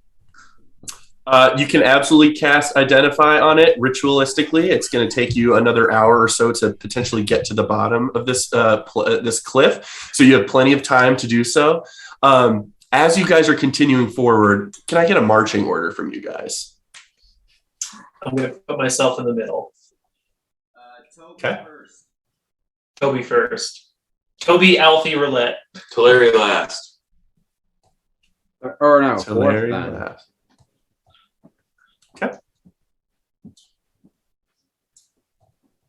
Okay, so Roulette, as you kind of start muttering your incantation and kind of elongating the spell to drain yourself less of your innate capabilities, your spell completes, and it is just a piece of parchment. Seems like there might be ink on it, but no indication of magical substance. Interesting. Well, good news. This doesn't appear to be a harmful scroll of any sort, which I initially thought it might be, but I think this might just be a letter. It could be anything from a friendly hello, which I don't think it is, to a threat from the Darkshine den of the Evanclad. But I think think this is Eben? I think What it's was it? ebony without the Y. Oh, ebon clad. Oh, Look, my comment's improving. That's funny. I kind of thought separately. I thought this was kind of a double veiled thing, and Reese looking after us was going to be tied to that scroll. But if there's no magic tied to it, I guess I'm not worried about it. I was mostly going to have a qualm or two if this was going to be something hurtful that we were supposed to be depositing there. Oh, I feel like it's probably a threat. I mean, a threat. As long as it's not cursed, you're saying. No. That's what I was wondering. Like I've seen pieces of paper explode with some of the work that my dad's done, but this one doesn't seem to be set to explode at all. So if we got to drop it off without being seen, I think that's something we could do when we get back. Toby, I'll hand that off to you. Tuck it back in. Jerry, what are you thinking about all of this? I'm ready to pick some flowers, so I'm just happy to see them. They sound magnificent. I'll be honest. 6 foot tall. I wonder how And can boil your blood. I can't imagine they'd be dangerous, but didn't she say that they are dangerous? Quite. Yeah. How can a flower be dangerous? Isn't that where most poisons come from? Tulare? Yes, what's the question? Flowers. That's how you get most poisons, or some poisons. Berries, certain fruits, herbs, any kind. Some Yeah. leaves. Yeah, racking through your brain. Most poisons come from organic matter, fauna, or flora alike. Venom, not it's venom. Oh, who's gonna kill some spiders? Can't say How I'm should a I? fan. How should I kill these spiders? They With have blade? ruined many camping nights for me, I'll say. I guess. Where do you kill a spider most efficiently? Does it have a neck? I'd say chop its head off, because then you could I get the grab eyes. I grab the leaf it's resting on, and I just with both hands crumple it, and then I assume finished. Yes, but what if they were bigger? Would that bother you? Why would they be bigger? So, Toby, how big is a normal flower for you? Well, she said these were magnificent flowers. Right. So, if the stalk is 6 feet, I'd imagine it's like a 6 right. feet. So, like a sense of scale thing. So, likely, if they flowers, probably match with that. Oh, yeah, the flowers are bigger. The other shit's gonna be bigger too. So if you put That's the gonna be a spear new right through experience. its mouth into the back of his throat, that could work. That's gross. They do have that exoskeleton, so maybe attacking from the inside through the mouth would be the way to go. The eyes might be sensitive as well. I wonder if they're sensitive to light. But they don't have 8 eyes. It's just their eyes are like fractaled. Here. I look at Jiri and I remember his gray light, and then I turn to Roulette and I say, Roulette, would you put light on? Or I'm sorry, Toby. And I remember the gray light Toby makes, and I go to you and I said, Roulette, would you want to put some light in my glaive? So maybe like when I'm stabbing its eyes, the light bothers it. I'll cast light through the sun dropper on his glaive. Sun dropper. Yep. Perfect. Oh, you have a color preference? Just white, silver. Can you do silver light? I'll try and do silver. It's just gonna look like grainy white. It's just mine, but shinier. Yeah. You absolutely do so. So now you have a glaive that is radiating silver light, which is not very obviously apparent right now in the middle of the daylight, but certainly you can see a subtle effect change. Turning on a flashlight in the afternoon. I was thinking about this. Was it the Dark Shine's Den? That's the location we were, and the Ebon Clad seems to be the overarching thing under Austenis, the group of people. Roughly, according to the matron's description, the Dark Shines seem to be a generic term for many dens that may exist down in the depths she said of you caught Ostennis. me in this den, Yes. which was not one Dark den Shines. of the Dark Shines. And the Ebon-clad seem to be the name that family of thieves gives themselves. Okay. Oh, I thought that was the name of the dens. Okay. But as you guys are continuing these sheer cliffs, can I have everyone make a perception check? From like, is it just like ocean horizon that we're looking out on? There's you're essentially mountain goat style, like perched on these thin narrow walkways winding down this mountain, and it's hundreds and hundreds of feet of stone mountain above you, and then hundreds and hundreds of feet still below you to the coast. Goldfish. 14, 19, 10. How about you, Jiri? Perception?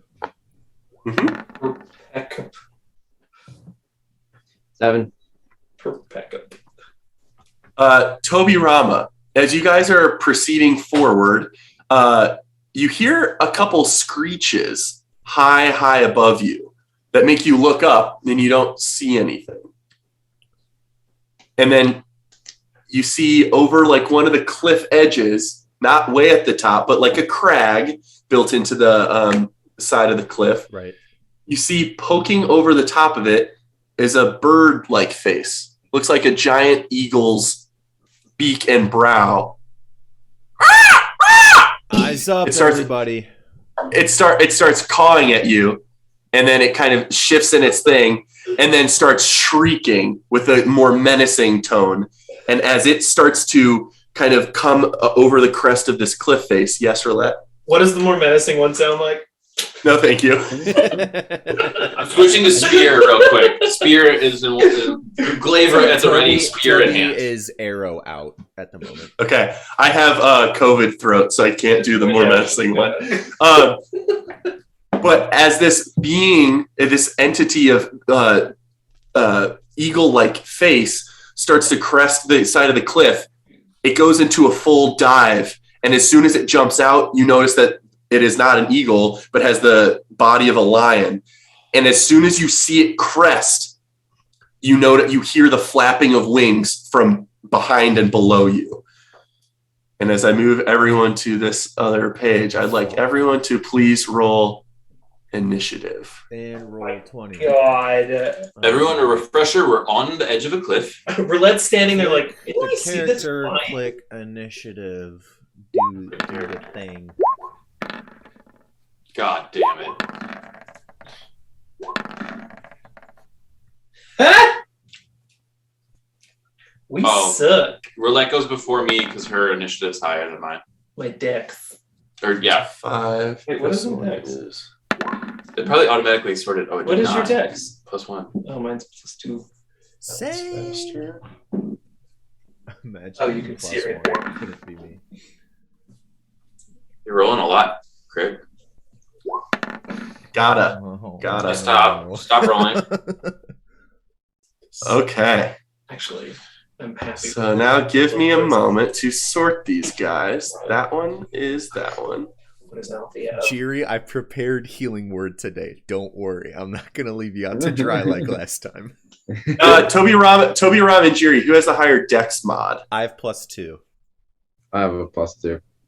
How do you guys want to decide who goes first? You guys can go Roll in off. what order you Roll wish. Rollies. Oh, yeah, let's do this at roll 20. Rollies. Wait, for Fuck. for initiative? Just roll. We tied, and we have The the two of same you go- dex. We Which of you tied. go Yeah, first? just So roll a d20 to see. It says you which- have a 7 on mine. That's weird. Oh, yeah, I have a 7. I have a 7. oh. Yuri got an 18. Yeah. Yeah. Oh, that was his I thought- perception roll you're looking at.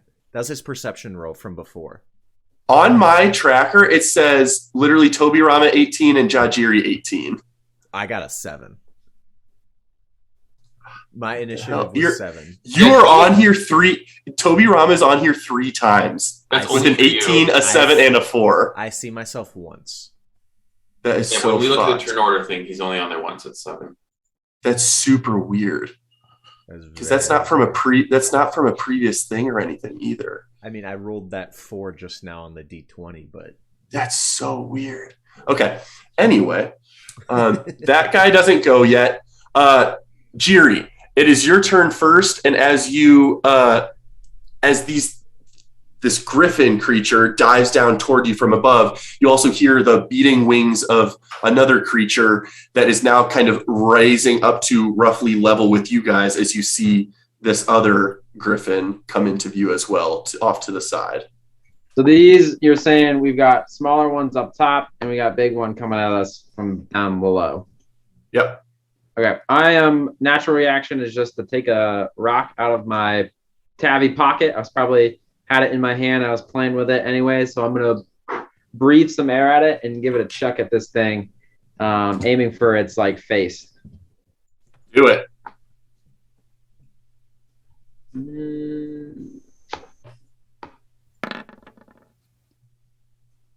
12. 12 does hit. Yes. Well, there's a lot of initiative rolls, so I'd be concerned if they had crazy AC. I smack it for 9 damage. Got it. It shrieks in pain as you kind of clobber it in the skull, or where do you throw it at? Right at its face, so right on the beak. Gotcha. You smack it. It is angry at you, and it is next in the initiative. I take a step back towards the wall. Okay.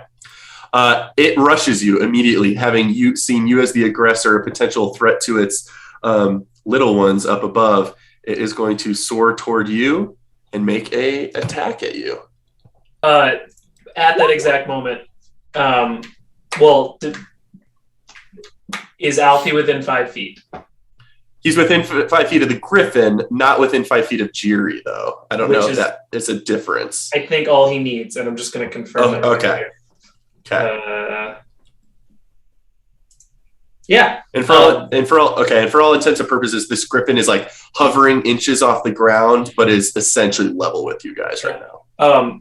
Alfie's out in walking form, and as the griffin goes to swipe at Jiri, just for flavor, because he was just created, he's literally just going to take one of his legs and just poke at it to give it disadvantage on its attack roll. Got it. That's so cool. So it has disadvantage with its beak attack. So as soon as it swoops in to take a bite out of Jiri, it gets kind of stabbed in the side by Alfie, the form of this thing, and it distracts it, and its mouth snaps shut too quickly. But then it will, and actually seeing this thing that just attacked it, it's going to make a claw attack at Alfie. Oh. Oh, that's not a hit. No. But does not hit. He just scratches against the steel side of this defender creature and does not do any damage. Thanks, Alfie. It just turns its head at you.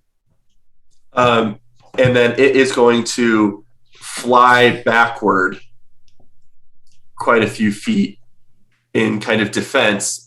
And Jiri and Telperion absolutely can make an attack of opportunity as it leaves your space. Roulette, does Alfie do the dog head tilt when it's confused? Just yes. 20 to hit. 20 does hit. I'm using 2 hands on my spear because my shield's not out. Okay. I love that you have all of these weapons. It makes me very happy. Wait, am I walking armory? Literally. Is Jiri able to draw his sword and attack, or would he have to throw another rock? Okay. You could do either, but the rock would be disadvantaged because that attack happens right when it's up against you. But yeah, very quickly you can samurai style. That's draw and slash. Yeah. Yeah. Name updated. Telperion, you did 8 damage. Jiri, you hit as well. What damage do you do? It just rolled it. 1,000. Adras. Did it roll? I see in D&D Beyond it says 11, but not in Roll20. It was a 7 plus 4, a D10. I don't even know how to see the chat in D&D Beyond. Towards the top right to the left of the anvil, in the very top right is game log. I don't know why that didn't roll. Yeah. In the actual game. Wasn't this your first time rolling with it? No.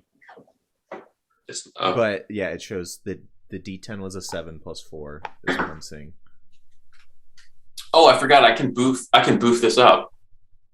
If you choose to, It's not the right word, but as long as it within the ability states that whether it has to be on your turn or not. If it's just when you hit with an attack, then you're good to go. Pretty sure it is. But how much damage, Jiri? It says 11. Yeah, I'm not sure how to. I see 11 as well. Okay. I'm super wrong. Is it on your turn? Once on each of your turns. Okay. Yeah. Okay. So you guys do still both cleave at it, and it spray of feathers kind of erupts from its wing, and it looks damaged and hurt and angry. I'm going to call it does get away from your grasp. I'm going to call in Sylvan. We don't mean you any harm.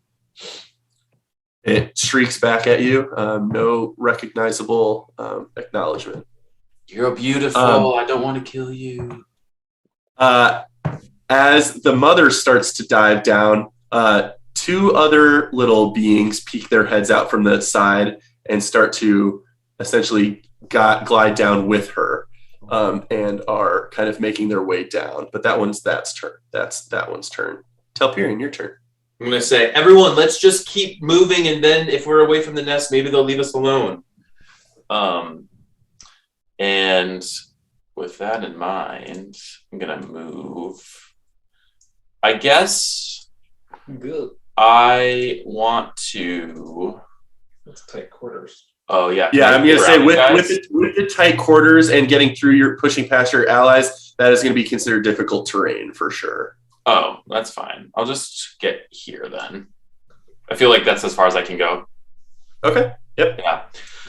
Yeah. And the mom is coming. How far is the mom?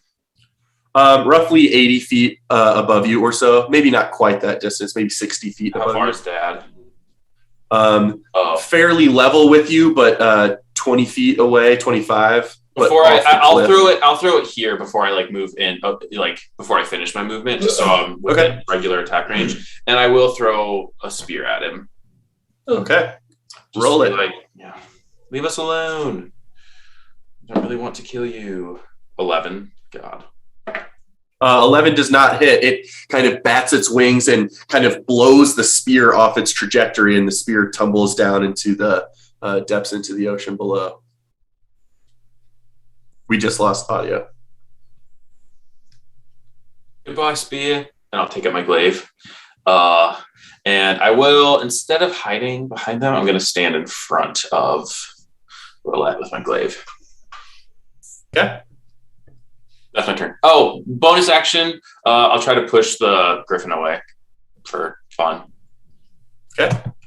Strength save. 12. It feels some kind of force against it in the air, but its strong wings are keeping it aloft in its space. Jiri. No, roulette. 8. Jiri's on here 3 times too. What the hell? I'm so confused. It's weird because, again, for us, it's not like that. And Telperion's on here twice. What is happening? Roulette, what was your roll? Were you an 8 or a 3? 8. I'm an 8. It's super weird that you guys aren't seeing this. Yeah. I'll write down. There is a bird with 20. Yes, it's a bird. Well, no, I think Critter, you got it. I think we've got it cleaned up now. Yeah. Okay. So I apologize, but as that one, Telperion just took his turn. So wait, Critter, I'm going to read off the initiative really quick that we see. Just run and just yell if it's wrong. So it's me. It's Roulette next. Then it's Toby. Yep. Then it's the 2 small ones, I'm assuming. Not quite. It's one of the small ones, but then back at the top of the order is another thing. Then Jiri at 18. Then 2 of the things again. Yeah. I think we're good now. Yeah. That was super weird. Yeah, interesting. But yes, Roulette, your turn. Roulette, yeah. Yeah. Okay. I'm gonna start sidling through and past Toby, and I'm just gonna make it like 15, 20 feet, I think, because it's not that this is a game mechanic, but can I use a reaction to like get up closer to the wall to allow people? Sure. Yeah, if you wanted to, you could use your reaction to allow them through this narrow area better, and I would not like cause. to do that. Okay. And as I get past Toby, Alfie, we're going for the flying one. And I am just going as my action to cast Firebolt. My mace is away, my shield is out. I'm casting Firebolt at the one that just swung at Alfie. Deal. Roll it.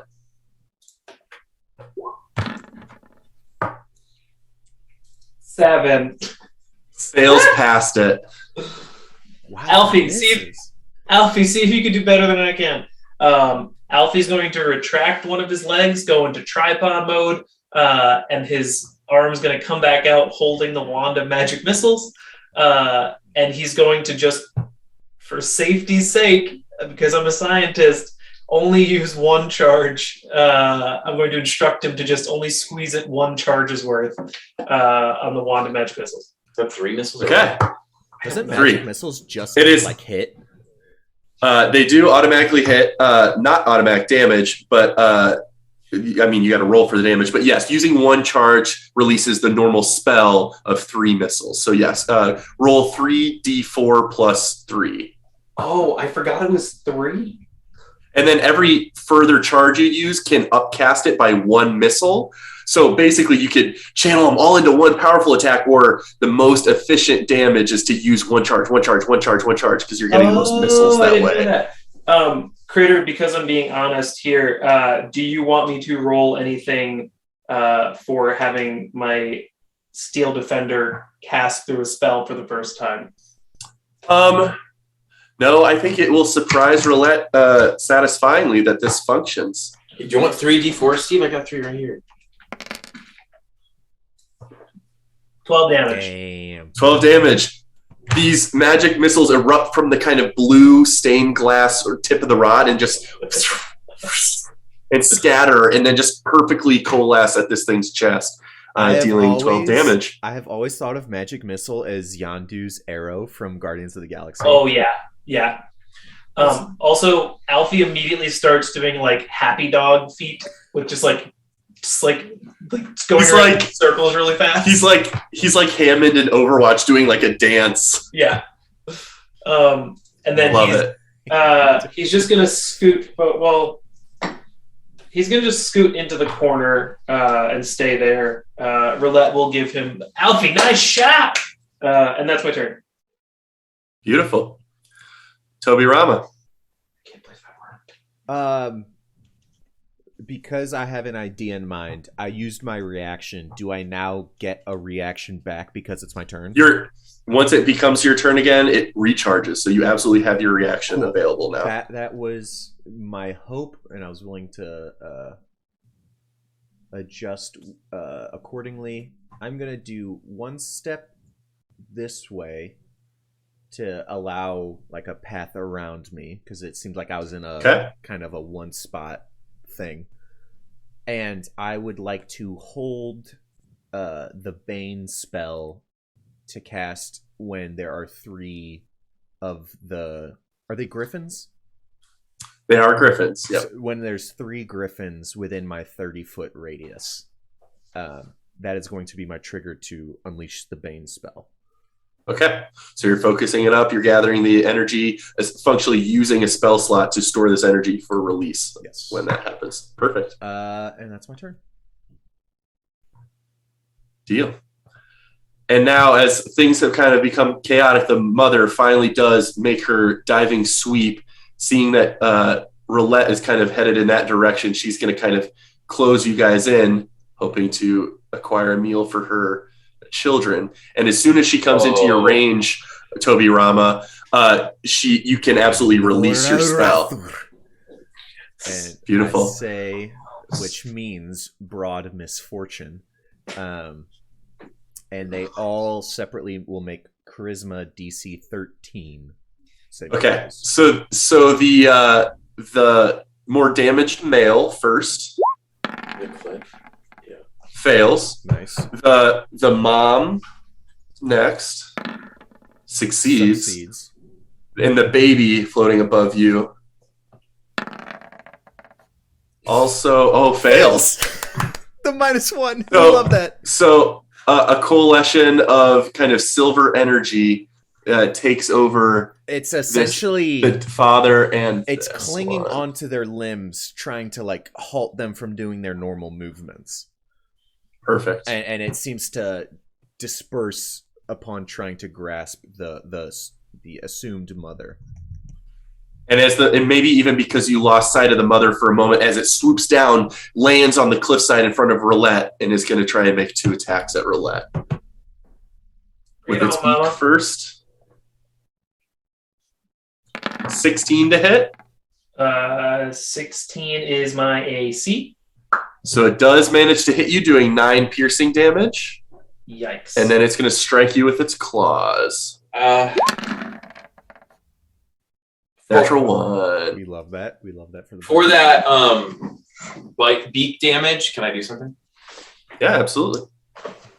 Watching it come down and soar at you and feeling Telperion doesn't really say anything, but I'm trying to like race towards you, and my hand goes out, and for a brief moment there's like a shimmer around you.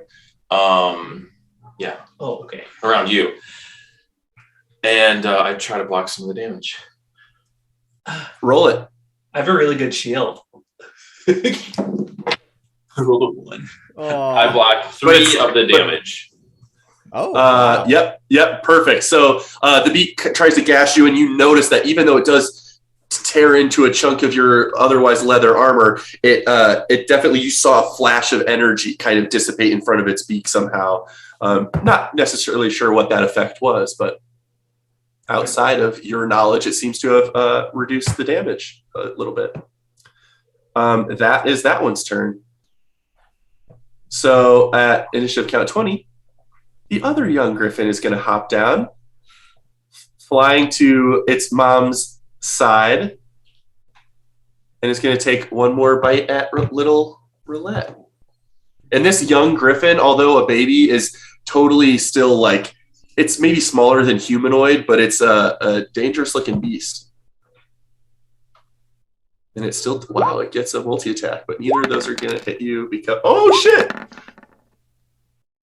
So the second one does not hurt, does not hit, but its beak, maybe even as you're defending yourself from the first one, you catch a peck at your neck as it does 1 piercing damage to you. I thought at first I was like, oh, they can only do 1 damage, but then I looked, no, he rolled 2 1s on the D4.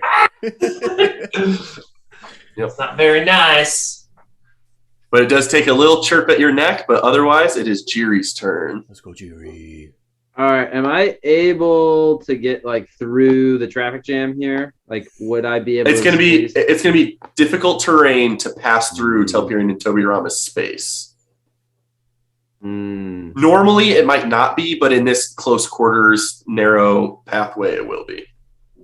Okay, I am gonna get up behind these 2 gentlemen. I'm gonna take out my fan, and I'm gonna give it a big like wave from behind them and send a gust of wind in this direction.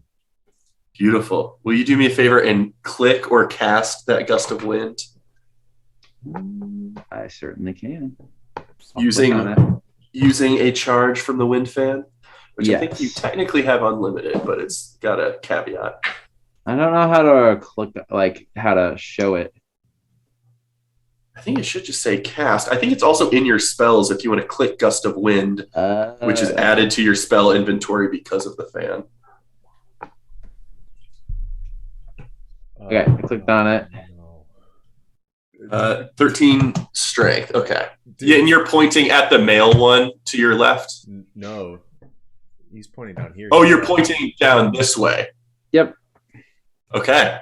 I would like Alfie doesn't need to, but Telperion, Tobirama, and Roulette, and my 2 Griffins are all going to need to make strength saves. Let's go. My God. That's the thing I am the worst at. Fail. I'm gonna Let's do Mama Griffin. 20. He's going to barely save. Telperion saves.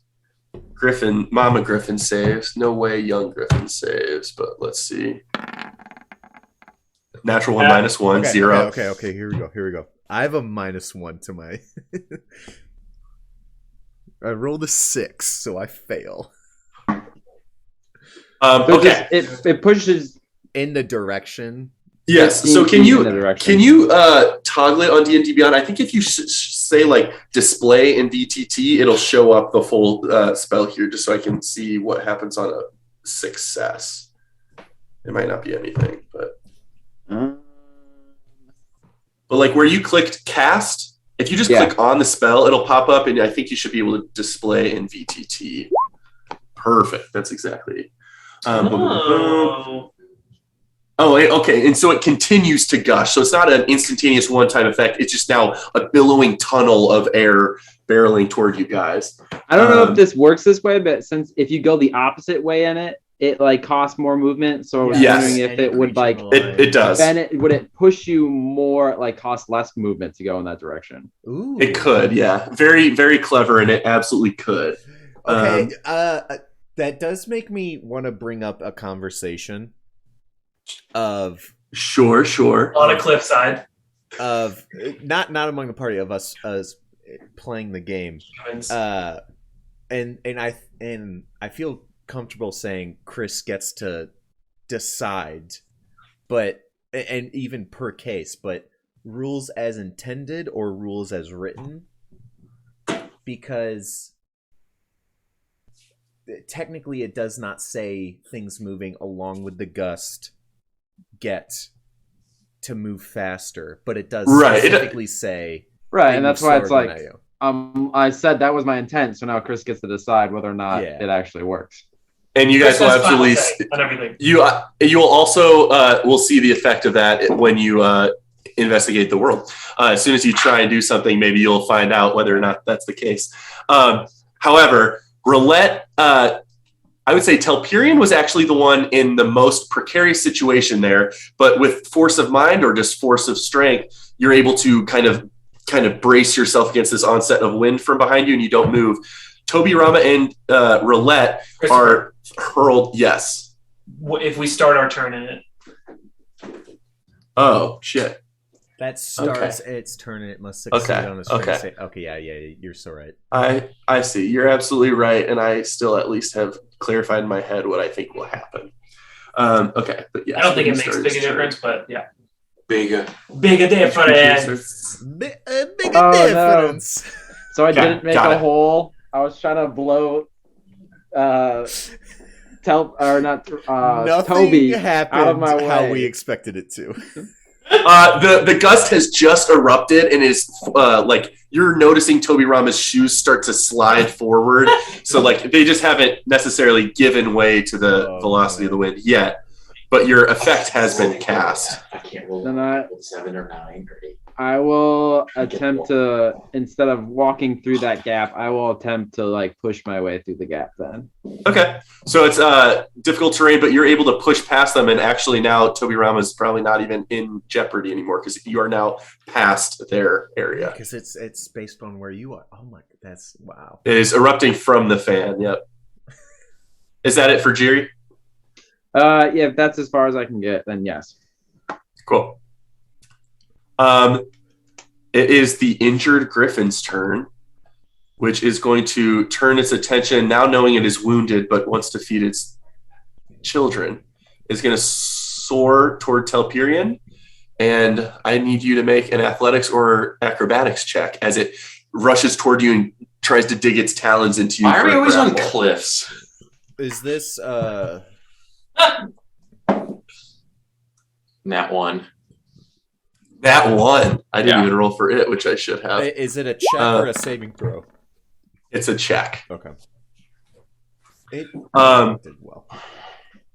It did do well. So it wrenches into your form and starts to fly backwards with you, with your body. It is slowed in its speed because it's holding you, but it is now grasping you, and it's not necessarily releasing quite yet, but it has you dangling in the air in this moment.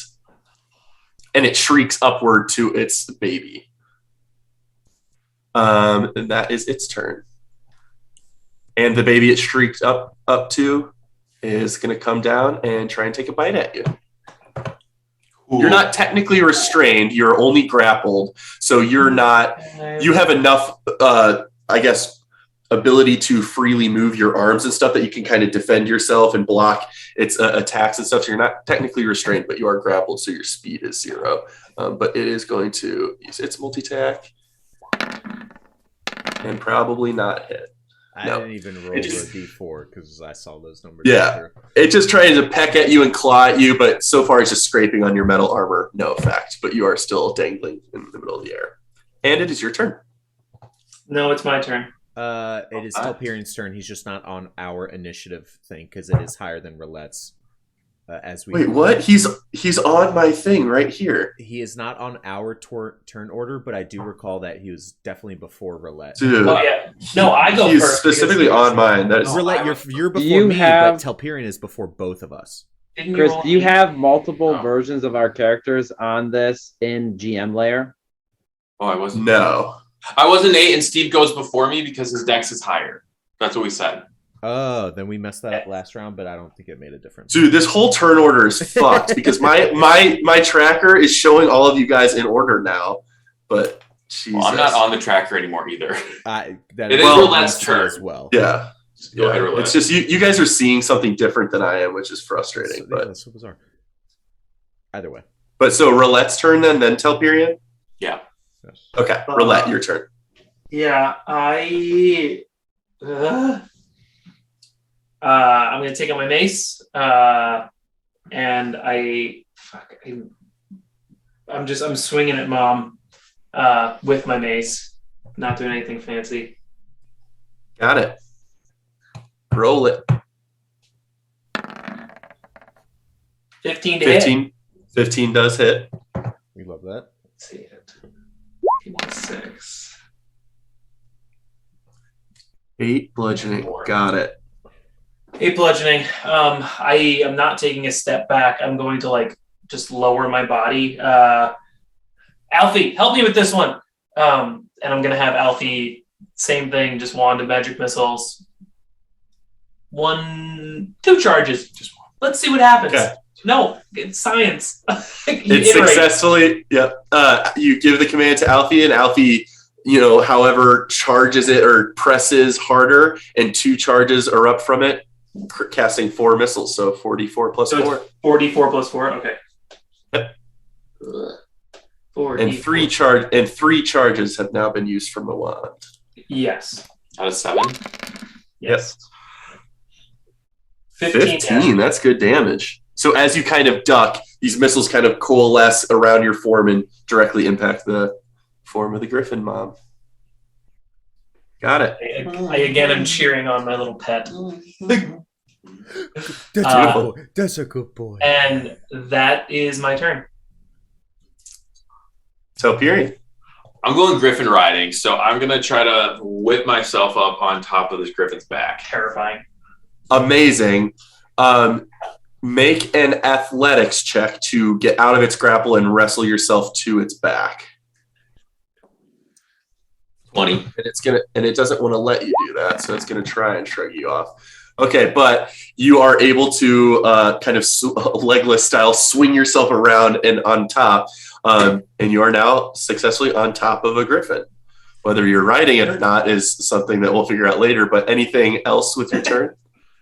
Well, that spent in action, I'd assume. That uses action. Grapple, essentially. I'm on top of a griffin. This is weird, but can I just use my whatever? I don't really have anywhere to move or any bone. I just want to try to grab its neck and just hold fucking tight. Okay. Yeah, you can do that as part of your action bonus action combo. You're just holding on tight to the thing. You just you broke out of its grapple and you're holding on. You don't have it grappled because it's still free to move. Yeah. But you absolutely are holding on tight. That's fair. That's what I got. Beautiful. I was gonna do Roulette's voice. Yo, I don't think we're gonna get away from these ones, so we should probably just kill them all. Which may have been obvious, but I had to change my mind on that. That's my turn. All right. If my tracker's right, it's suggesting Toby Rama's next. Yes. Chris, I just sent you a text. It has one word. I would like to flip a coin. It's actually a D2 dice that I got. Okay. A 2 is I know I can do this. A 1 is I don't know I can do this. Does that sound kosher to you? Sure. What do you? Oh, yes. Are you tossing a coin in person, or you're just saying? So this isn't in character. You're deciding right now. Does Toby Rama think he can do this? Okay. Yes. Yes. I support that. Flip your coin. 2 is you can do this, or you suspect you can. Yeah. Dang it. Okay. I do not. Okay, so you think to yourself, and you're like, I don't know. This is a weird situation to try and test that. Yes. I'm going to. Is that what I think that's what I want to do? Let me scroll. I could do that. I'm going to. I'm in fucking. I have the worst poker face in the fucking world. It's gonna be so hard for me not to let loose other stuff in the future, but would this to do that cost 20 movement? It does, yes. And so is this a feasible? Yes, you're precariously on the edge, but yes. And am I in melee range with the mother? Yes, absolutely. Okay, then I'm going to cast Inflict Wounds. Okay. Reach out and try and cast this. What's your incantation along with this spell? It's a melee spell attack, and I say, Ethkrirathur. Oh my god. I invoke misfortune, and I will. It's a +5 as I roll my d20. I rolled an 18 +5. Beautiful, absolutely hits. Which is, I think that's 3d10. It is 3d10 damage. I'm going to do that through the. It actually happens in campaign 2 a lot. I thought it was a save. Let's do 1, 2, 3. Attack. D. Because 10. Roll. And if you miss your attack, it sucks. 24. That's juicy. Not too shabby. It absolutely coalesces on this griffin's form, almost seeming like silver mist erupting from your fingers that turns jet black and seems to like corrode its form. Its feathers start to wilt and decay. That was my action. Oh wait, Jesus. Let's go up. For my bonus action, I will clasp my archery glove with the symbol of Kelmvor and harness divine power to gain a level 1 spell slot back. Beautiful. I was making sure that was a bonus action because channel divinity typically is an action, but that one specifically says bonus action. Sexy. Okay, that's my turn. That'll do it for your turn. Okay. Mama Griffin's turn. It is going to attack the little runt human that just decayed its form. So it is going to make an attack on Toby Rama. I have my bow out, not my shield. Okay. So that meets it beats. So it just hits for 12 piercing damage. It lunges forward and wrenches its mouth into your form. Okay. And then it rears back for a talon attack. Nice. Which also hits for 14 damage. Why is it every fight? I go Wait, unconscious? does that look like it's going to be really... I'm going to unconscious. help that one. Okay. That's 26 damage. I have. So as its talon rears back, it kind of goes horse mode on on its hind legs, about to rear down on Tobirama. And what do you do, Tobirama? I got one neck on the griffin, and the other goes, Toby, no! And I don't like this trend. I don't like this trend, he says. Roll this d6 and see how much damage I prevent. 4, 5, 6 damage is prevented. I'm alive. 26, okay, so I'm at you reach 4 out HP. And Roulette, make a perception check. Oh God, It's just a detective power. I know. I'm terrified. 17. That's good enough. As soon as you see Toby just being mauled by this thing, right next to you, as it's about to rake its talons across Tobirama, you see a similar flash of shimmering energy in front of Tobirama that seems to kind of protect him, but he still got injured pretty severely. From my line of sight, do I see Talari's hand? I did. You could have heard Talari scream out, "Toby, no!" right as you saw that occur. Cool. I need to stop going to the front. Talari. But that is its turn, and now it is the little baby young griffin right at Roulette's side that's going to make a multi-attack at her. This one failed the strength save, right? So this one does get pushed. It starts very true. Thank you for reminding me of that. Yes, it absolutely fails, and as you suggest, is pushed 15 feet backward. And let me make sure its speed is still 80 feet flying speed. So it is immediately buffeted by the winds, pushed back 15 feet, and then it beats its wings very hard, trying to make its way back toward Roulette. And it will try and use the rest of its movement to get back here. I also failed. Should I just move with that thing? And it's. I would say what I was going to do before we kind of pulled stuff back is you didn't have your angle was fine, and the mom griffin succeeded. So you just fell into its form and fell onto the ground essentially. So you were knocked prone. So we'll say it took half your movement to stand up during your turn. Easy peasy. But yeah, so this baby griffin was knocked back, and then using all of its might, slowly but surely makes its way back to Roulette for a beak and claw. Oh, wrong thing. Oh no, that's right. Beak and claw. I feel like I just doesn't look right. I feel like I bop it with my shield. Yeah.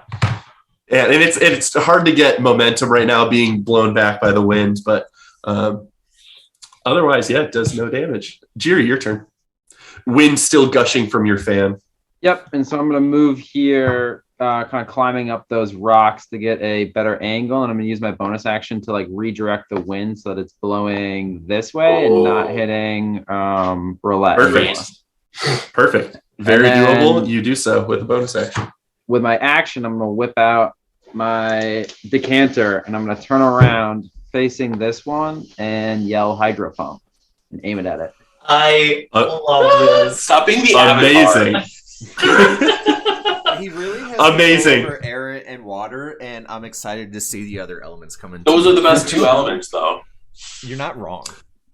Do I need to make a strength save? Yep, strength save, DC 13. Of which griffin? The small one eating tail. Oh, so it has How many names are you giving me? It has a minus D4. I guess it fails, and it will move back on its turn, but I'm going to go ahead and move it now so I don't forget. So it doesn't move. It falls prone, and it's flying. It's going to move back because these things are immune to prone while in the air. I was trying to knock it out of the air.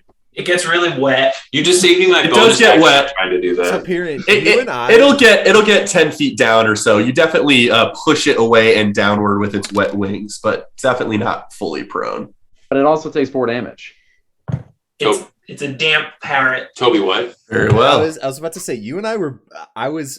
You said it first, and I was immediately like, "That's what I was going to say." Is they live here. Let's just keep getting out of the way. But no, at this point, fuck them. I want a cloak of griffin wings. Yeah, at this point, fuck them. Yeah, I mean. I didn't mean to keep scrolling through those, but okay, is that it for Jiri? Yes. Beautiful. Ooh, I love that. Telperion. This thing is going to try and buck you and get you off it however it can. It's going to soar 40 feet into the air, spiraling and trying to shake you. I need you to make a dexterity saving throw as it tries to get rid of you. I'm trying to kill my character. It's going up. It is going upward, yes. I don't know. I'll throw you a rope. 12. No, wait. 12. Yeah. 12. No, wait. 12. You hang on. Fuck yeah, Griffin Rider. So it has now flown 40 feet up in the air, is screaming and wailing and shrieking, trying to get you off it, but you are by the skin of your teeth holding on with everything you've got, and that is its turn. And the one that Jiri had pushed out and down is now going to try and fly up using most of its movement probably to get up near enough to you where it can make a bite on you.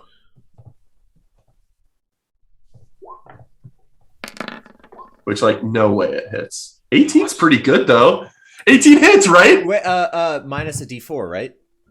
Shit, Bane! I would like to roll it. Okay, please do. It's 18 because I don't have my shield. Oh, it's fine. Yeah. Oh, your AC is 18. Yeah. No, but Yes, you can still roll it for fun. I've got a 2. Yeah, roll it anyways. It's Perfect.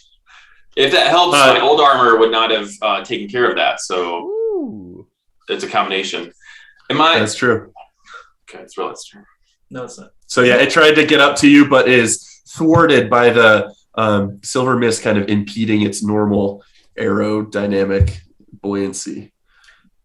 Those words are paradoxical, but I think it is Rolette's turn now. How bad is she looking? She's looking pretty bad. The dad and the mama are looking very wounded. I would say bloodied. I really want to help Toby, but I really want to kill this thing. Toby, Don't help Toby. Don't help Toby. Toby, when you did inflict wounds, did it look more like acid or poison? I feel like a shadow. It's probably neither. It was something seeped into it, and its form seemed to shrivel at the sign of it losing vitality. It's not one of those sort of things. I will, as a bonus action, I will cast Arcane Weapon, snapping my little things against the end of my mace. And I'm going to just try and do like an uppercut swing onto Mama's chin. Perfect. With my mace. Please God hit. Let's go! 16. Absolutely hits. So roll mace damage and your ignited weapon damage. So this is the mace damage, and then this is the fire damage. That's so hype. So 12 total. 8 bludgeoning, 4 flame. It rears back in pain, and its singed feathers are starting to fray, and it kind of like takes a deep breath. You can see this thing is on its last legs. Okay. You got your thing. Alfie. Oh, it is Alfie's turn. You did just use your bonus action, so correct. I can't do that. Yes. But I don't know if it's written that it will continue to follow the previous command or something. So no, because I knew this. If I use my bonus action, it just dodges on its turn. So I can move it though, and I will move Alfie just like 10 feet closer or 5 feet closer, just to start moving closer. Okay. Its head just kind of rotates in place, swiveling around, ready to dodge any incoming threats. That is my turn. Telperion. What's going on? You have just soared into the air, spiraling out of control with this thing, but have managed to hold on, and it is beating its wings furiously, roughly 40 or 50 feet above the rest of your comrades fighting on that cliff down at an angle. Oh my god, I thought that was... Oh, Toby does go. Are we just like a little bit everywhere? It's not like we're over the cliff face, right? Correct. You are specifically not over the cliff face right now. We're not over its nest either. You are not over its nest. Its nest is probably another 50 feet or so up ahead of you. So we're over open air. Mm-hmm. Okay. I don't know what to do. You look down and there's just like, you're close enough to the side of the edge where maybe you could catch a cliff face or crag on your way down, but it's pretty much ocean water below you. And kind of foam and mist pouring up the side of the cliff from where the tides are hitting up against this cliff. I'm going to Just get that animal handling. I'm gonna fucking kill it on accident, and then I'll be dead. The last thing I had in my hand was a glaive. Yep. I'm gonna try to just can I reach my sliver? Sure. You can hold your glaive in one hand. You just have to be holding it in two hands to attack with it. So you can like reach for your sliver with one hand while you're still holding your glaive if that's what you're trying to do. We just lost audio. Fuck. Okay. I'm going to MK. Yep. I'm gonna take my okay. I can attack it with my glaive. You can absolutely attack it with your glaive. All right. I'm gonna I'm gonna take my glaive and I'm just gonna try to fucking like cut its neck. Roll to attack. I feel so bad for these baby griffins. This is the adult. No, I'm saying fuck the mom and the dad, but I still feel bad. 13 plus 5. Absolutely hits. Roll damage. Okay, it's a D10. It's Yes. two-handed, yeah. Fuck me. I never wanted to hit less. Where did D20 go? 8. 8 total damage. Yeah. You absolutely are able to cut its throat and blood spews out, but it is still holding you aloft in the air. Can I enhance that damage? You absolutely can if you would like to. Can I make a wisdom check to decide if I want to try to kill this thing or not? Like, I guess I don't know. I'm just like curious. You know what I mean? I'm not gonna say there's a wisdom check. This is purely Telperian's mindset. Do you want to kill it or do you not? Like, I'm not. There's no outside information you could glean of whether it's MK, let him worth do it to No, kill. I'm saying, MJ, for yourself, say I'm gonna roll a D20. If it's this, I'll do this. If it's this, I'll do that. Like, Yeah, if you're not sure, that's a good way to. Yeah. Set your parameters and let the dice decide. Okay, just give me 1 second to just go into Telperian's head and decide. Because I don't need to roll a die. I just need to decide. I'm a fucking elf. I'm an elf god, dude. And I'm on a griffin. God. I'm the golden god. I am a god. Like, we're basically gods, right? This is not a starter card. This is a finisher card. I'm going to add some psychic damage, for force damage to that glaive attack. Okay. 4 additional. Total or is it also Four plus more? It screams and shrieks in pain, still holding you aloft. Okay.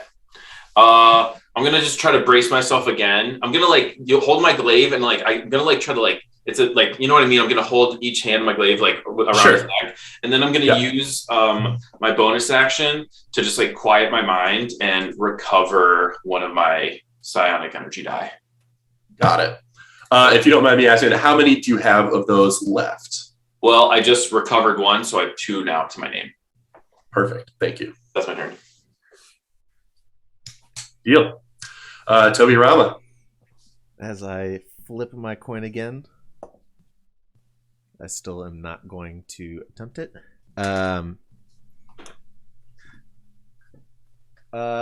Just because Michael Kennedy is not recalling it, who have I seen get hurt in this encounter? You and Roulette have been. I know I have, but You and Roulette, I forget if Jerry has Telperian's wrestling with a beast high in the sky above you. okay. I'm gonna. He's Hulk jumping out onto the airplane in Avengers 1. He's just like tearing out as the plane goes down. Roll a 1 on a d8. So what I'm gonna do instead is I'm gonna cast False Life on myself because that seems more efficient. Okay. Let's go! The 4? Let's go! So I Beautiful. So you get 8 temps. Yes. Okay. That's my action. And for my bonus action, I can do goddamn nothing. So I will. I shouldn't move either because I'm in melee range. So I will stand there, having bolstered myself with external vitality. Beautiful. It is Mama Griffin's turn.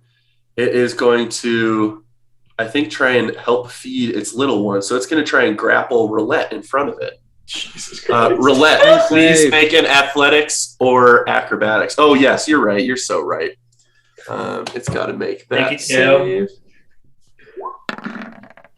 Oh, Strong Mama resists the tunnel of wind aimed at it. And Roulette, please make an athletics or acrobatics check.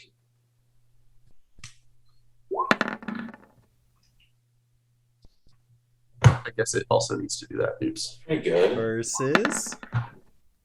Oh No. Fuck. It grips Roulette and starts to rise. It can only go half its movement holding you, but it starts to take you up with it toward the nest. Like straight up. So like if I fell right now, I'm still over on the edge. Correct. But it is grasping you. I'd say, do I get an attack of opportunity? But the only thing I can do is punch it, and my strength is -1, so I technically can't do damage. You do a minimum of 1. Is it? You do a minimum. You do a minimum of 1. Yes. Fucking swing at it. Yeah, I will do that. What do I? Can you add? not use your bow? Wait. You are proficient with it, but you do have to use your strength. Only monks, I think, can use their dex.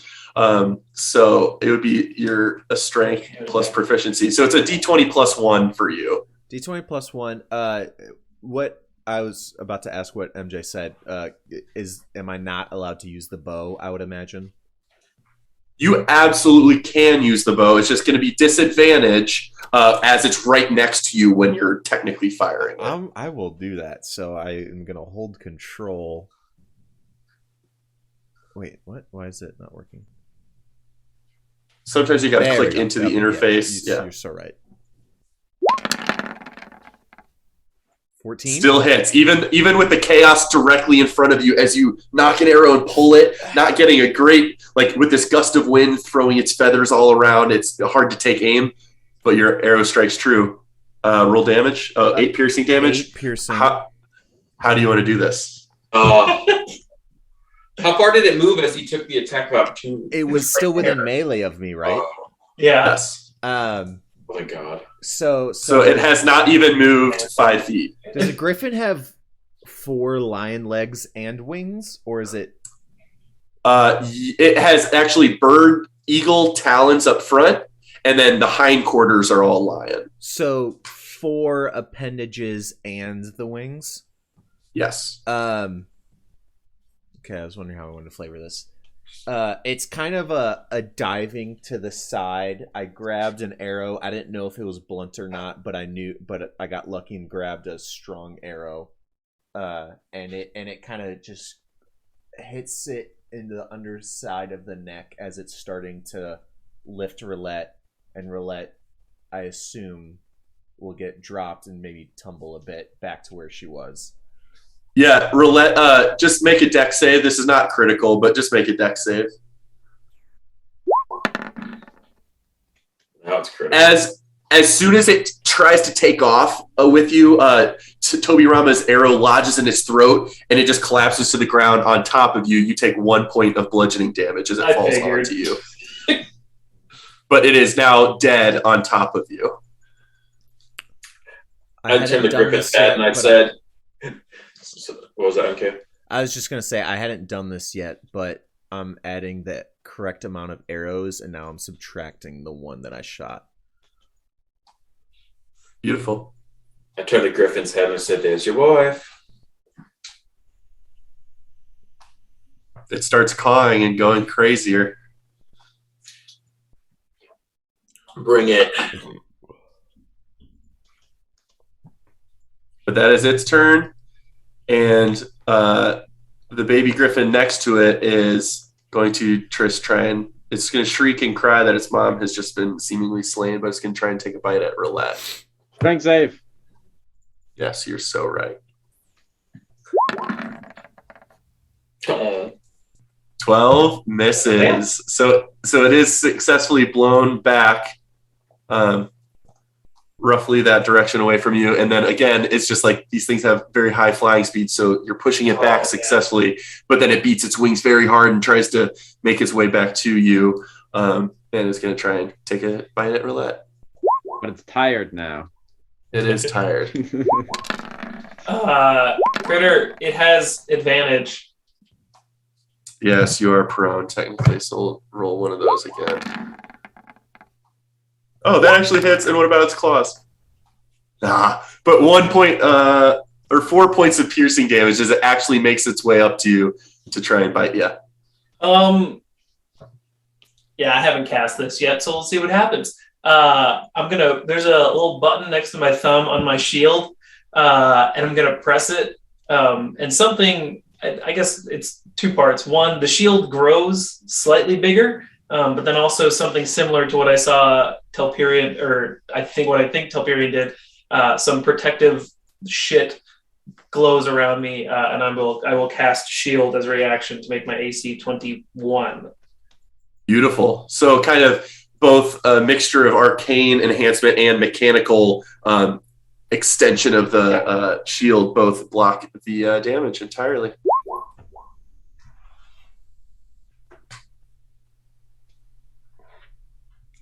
Actually, it rolled a 20 to hit. Oh, yes, it would bump you to 21. You're right. You're so right. So, yep, successful. Good job. That is its turn. Jiri, you're up. What? Is Telperion above me or below me? 20 the mama? Crit was the 20 the dad or the No. mom? The 20 was a baby. Oh, okay. Was a baby. Yeah, 20 was a baby. Yep. Is Telperion below or above? Did the griffin go up or down? It is about 40 or 50 feet up elevation wise and then off the cliff a little bit. All right. I'm just gonna attack the little baby. Take care of that thing. All right, roll it. My sword. This one is that. I've got these two, no worries. God, Roll damage. murking this griffin. It rolled it in D&D Beyond again, but it was a 7 damage. Yeah, got it. How do you kill this young griffin? Sword through the face. Stab. Beautiful. Yeah. It crumples to the ground under the weight of your sword.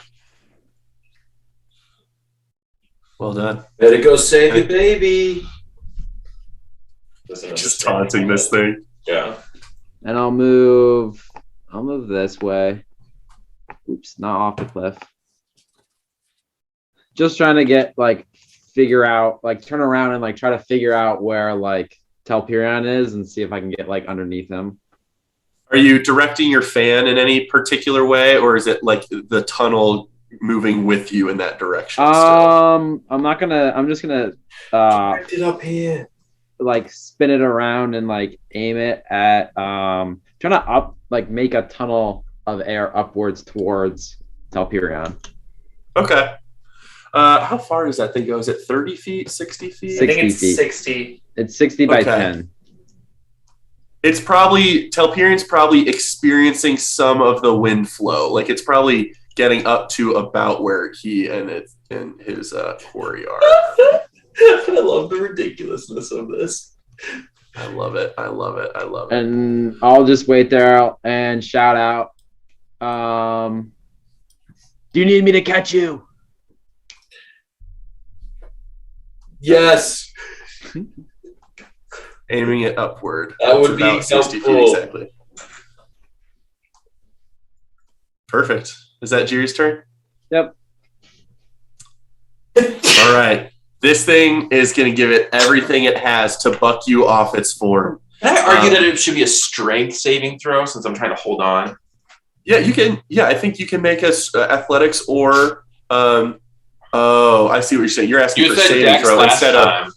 but I'm just like trying to hold on. Yes. Make an strength saving throw. I'm going to use your die. Please, you. Is this versus saving throw or not? Yes, it is a DC 12 save. 7 plus 5.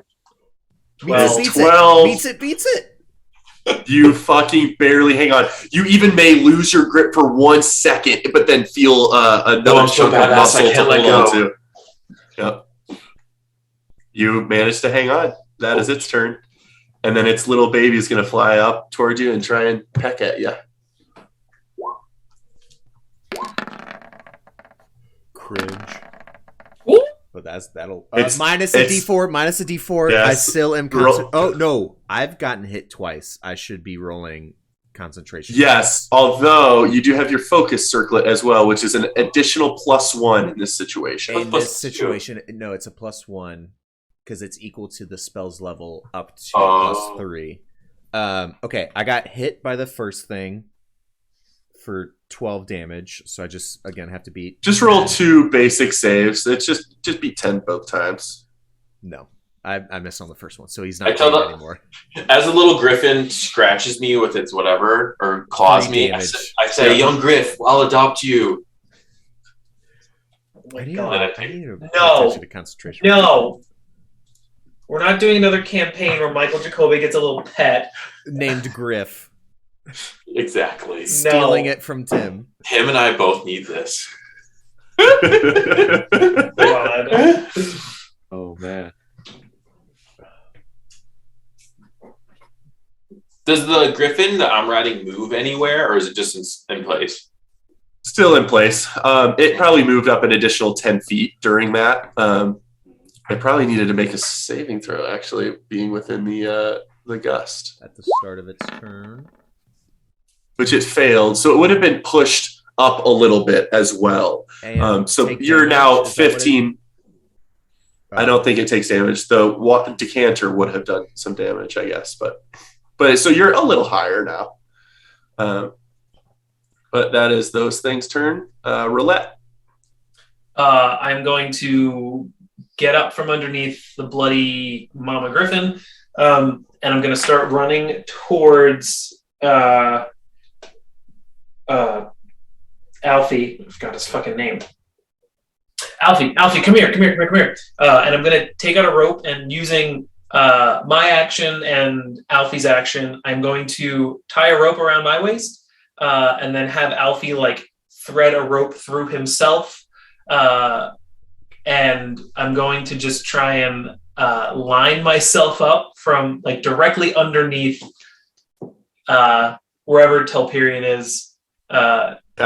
Yeah. He's off the side of the cliff. Yeah. So you're not directly under him, but you've got kind of a shot of if he falls, that's the angle I need to take. Yeah. And I'm going to shout and say, Toby, come hold on to Alfie. And that's my turn. All right. Telperion. Me and this griffin have some beef, so I'm gonna let go my left arm and grab my glaive again, and I'm just gonna jab it back into its neck and just try to end this thing. Roll it. You're hearing death throes from this thing. It is shrieking with every bit of vitality it has left. I don't want your die. I want my green that I banished. Okay.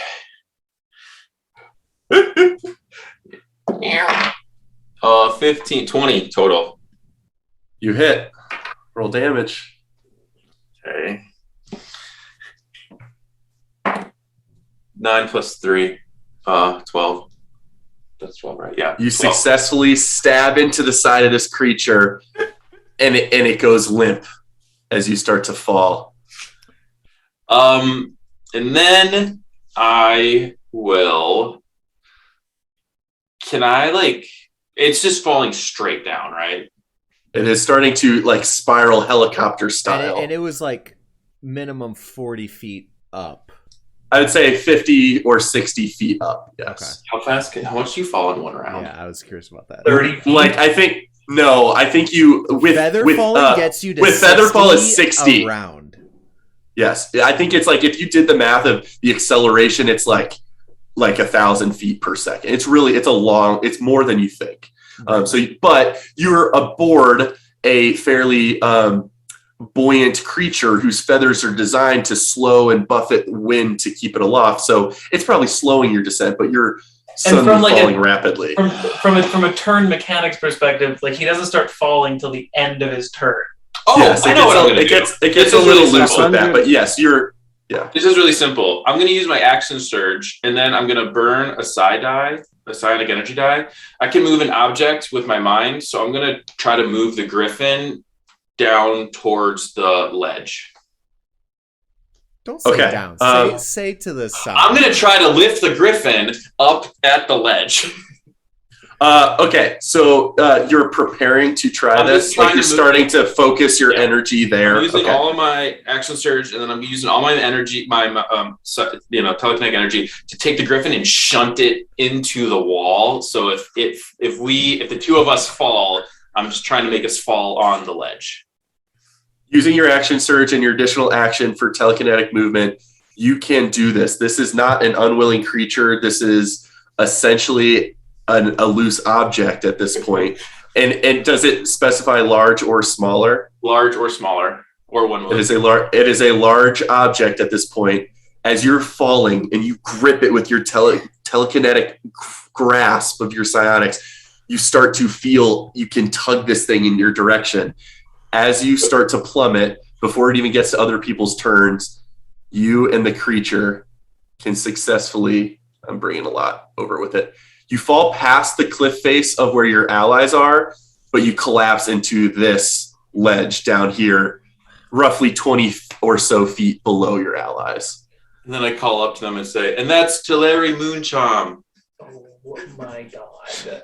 And then I'm done.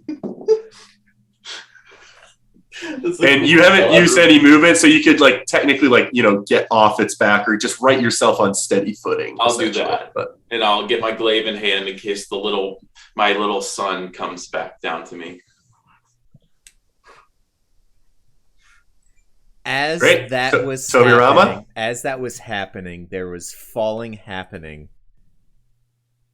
Toby went into a dot. Toby vaulted off the side and went to go for Telperion to catch him, and as before we reach can I pause one moment, because I feel like Roulette was also gearing up to run in anticipation of Telperion falling. So it's Roulette. Well, Roulette has anchored herself to Alfie and is I feel preparing to go run, and she sees though before she leaps, she sees the form of Tobirama to her side just dive. After I tell him to go hold on to Alfie, I see him just running off the cliff, and I'm like, well. Toby is sprinting. Maybe I'll say I use my reaction to kind of get into Telperion's round of combat to get some extra movement to the start of it. Leaps off. Well, you guys move sequentially, so that's totally fine. Essentially just dives off horizontally with the cliff, and manages to grasp Telperion before he gets too far below this cliff, so he doesn't quite reach this cliff. Okay. And I kind of tackle you, and we go a bit further, but as that happens, wings sprout from behind Toby as I use my Radiant Soul feature. As you see Toby Rama just tackle the form of Telperion, you see just a burst of magenta, beautiful, glowing energy. And then, as he described, you can see incorporeal, translucent, magical wings keeping him aloft. And I'll say that turn I used all of my movement, but I have tackled him. We're now essentially like here, let's say, but floating as the wings begin to flap. Much more scared now than I was before. I feel like I was stab him. It worked last time. I feel like I was literally writing myself. I was like, all right, and then I just get like taken by all four of us had contingency plans. I was like, no, let me do it so I can come through with my thing. It's true. I didn't know how it was gonna work. No, and of course. You were essentially, we're going to leave combat now because as you guys you catch Telperion, you notice the one single young griffin still up in the air, just like stays hovering there now, 60, 70 feet above you and is going to try and escape running away. Roulette, you are free to take aim if you're trying to do that, but it is going to essentially flee. He goes before me, so he would be able to get away. And his speed is pretty high at 80 feet and he's already 60 above you. So he's just going to flee somewhere to the sky and like you're going to lose sight of him either via distance or as he kind of steers around a crag of the cliff. But I wind at him and I shoot some water at him to try to scare him off a little bit. We'll adopt you. You do so. Yes, perfect. So that successfully concludes combat, and now Telperion, you are being held aloft by the flying form of your friend Toby. You are arms against your side. I have you encaptured, and it takes me another handful of seconds to understand what happened. And then Toby kind of gains control, and then we will both slowly but surely hover over to the path we were already traveling. And everyone, as this is happening, if you're looking at Toby Rama, please make a perception check. Ooh. Do I? Ooh, you're being held. Yes, everyone can, yeah.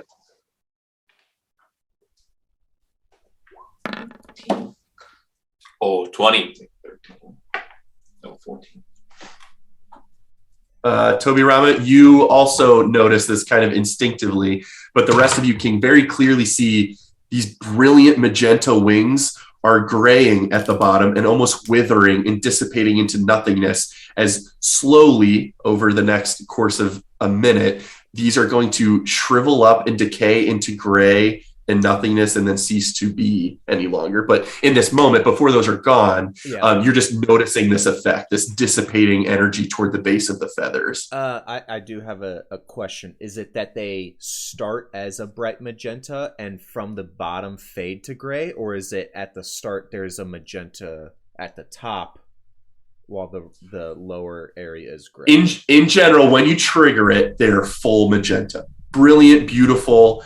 And as time goes on, that is when the gray starts to creep in from the bottom, almost rotting them and dissipating them over time. And it's focusing on my face. I'm trying to let it do its thing, but on the mini... Yeah, we can see it. Yeah, only like the top bits are magenta, whereas the lower bits are graying.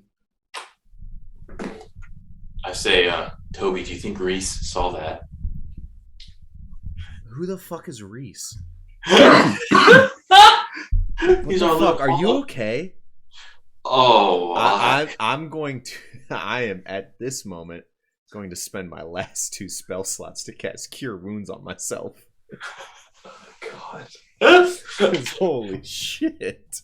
Those wings are amazing. I think that you would say they're. Oh, yes, come on. These knees. Are they Hodunk? 8. I get 8 HP. Or are they Nux? Nux. They're Nux. Without question, they're new. I'll say. Oh, that's so new. So new. I hate it. I'll be right back though, and I want to look over. And this is 20 feet down, right? Yep. Is it like no? I had like caught you and brought you back to this level. I know, Right, but the griffin has collapsed on a crag 20 feet down. Yes. Can I slide down that? No, not slide, but you could rock climb your way down that slowly. You have a climbing speed of half your movement, so it'll take you in 15 feet bursts. You can slowly. I'm gonna rock climb down, and I'm gonna take out my longsword, and I'm gonna cut off its wings. You are welcome to do so. Make a. I want to see like how much finesse you are able to use in this, because it's hard. You're having to put a lot of strength in this. So make a general dexterity check to see how clean these cuts are around the bones and cartilage and feathers. Dexterity. So my dex is +1, so 9. Okay. So but if I'm using my strength. Well, you don't get to. Well, your strength is allowing you to perform the thing in general, but fairly sloppy job tearing off these organic limbs of this creature. But you have functionally severed the wings from the beast. Roulette, throw down that rope. Roulette's just gonna jump. Roulette grows wings. No, I'll undo the rope from myself, and I will guide Alfie over to act as an anchor, but also helping Alfie, and I will drop the rope down. Okay. I scramble up the rope with the wings. Okay.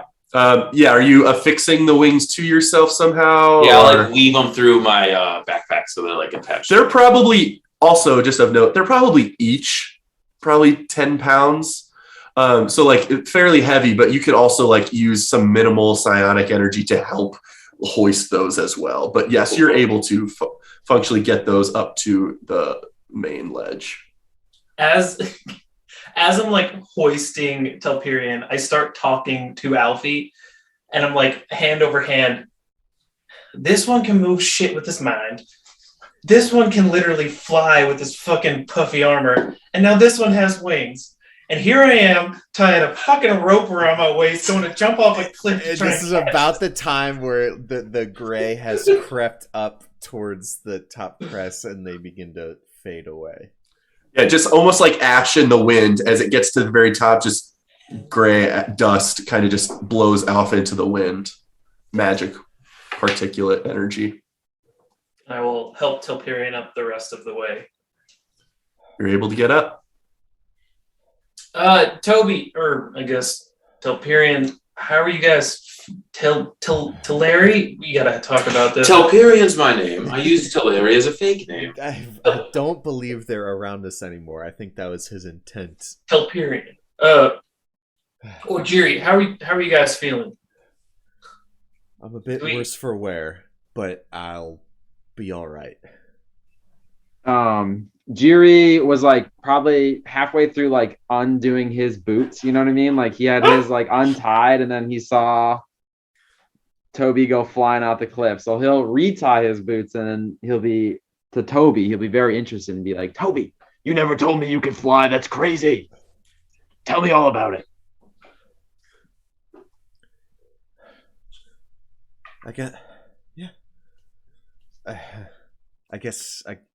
Yeah, that was flying.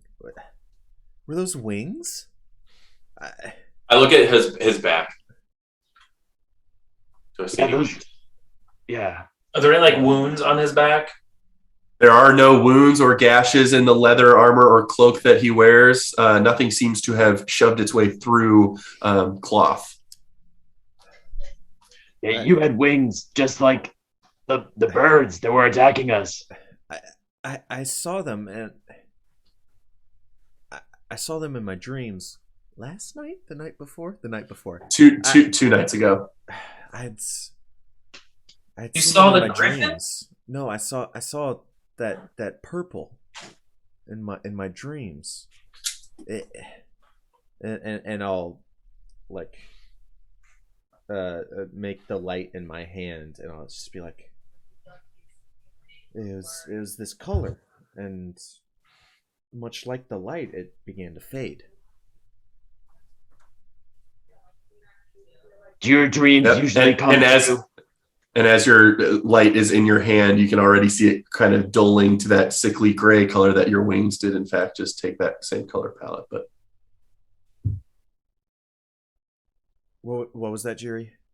I asked, do your dreams usually come true? Like, can you see the future?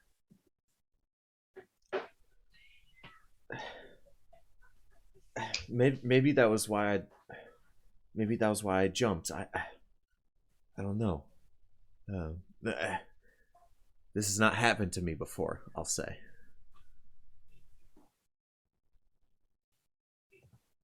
It was pretty cool. That's for sure. Have I ever seen anyone with wings? you've seen, make a history check. You've definitely seen some, but let's think of how much you're thinking I was of. about to say you literally fight Eric Kokra. Yeah, Eric Kokra. But That's the most obvious one. So with an 8, you think back, there's all manner of beasts with wings, both like more eagle feather based versus like bat like or even draconic. Some like wyverns and such have different wings. Other people wise, pretty much Eric Kokra are the only humanoids with wings you can think of, other than like angels. But I don't think you're an Eric Kokra because you'd have wings all the time. And feathers, I'm assuming. Angels have wings, like magical wings. You an angel? Chris, would my light cantrip, would I have known about that longer than Kalimvor? yes, good question. Yes. A number of years longer. Okay. I would say, so here's, I don't want to give too much exposition, but you probably started, I'll text you outside of this. Yeah, okay. But yes. I wanted to frame my response, which that helped with.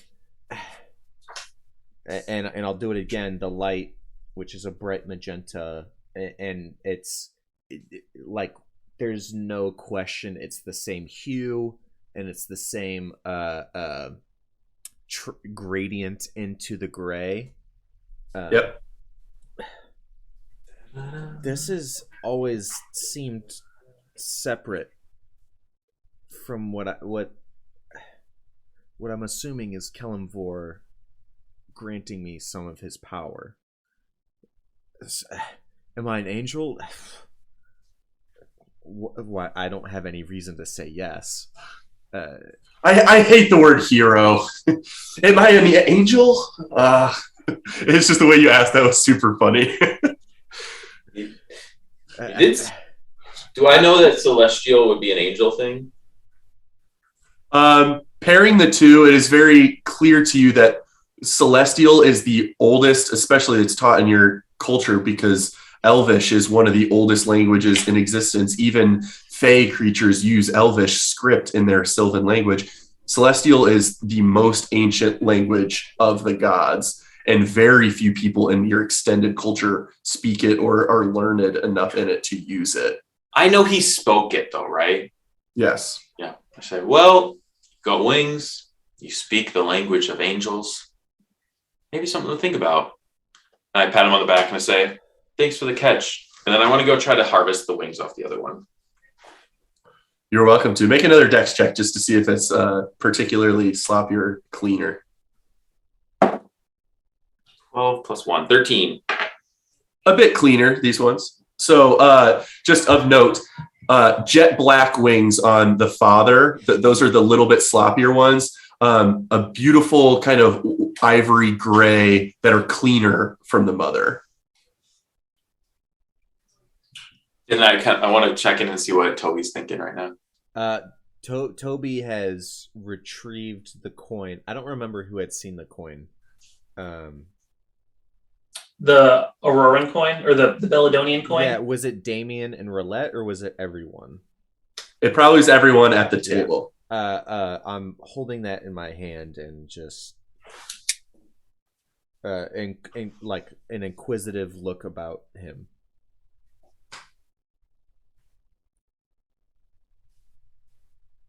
Awesome. What's Telperion doing with these 4 massive 10-pound wings he's holding? You're holding 40 pounds worth of feathered eagle wings. He's gonna pluck them as he walks south. Wow, ruthless.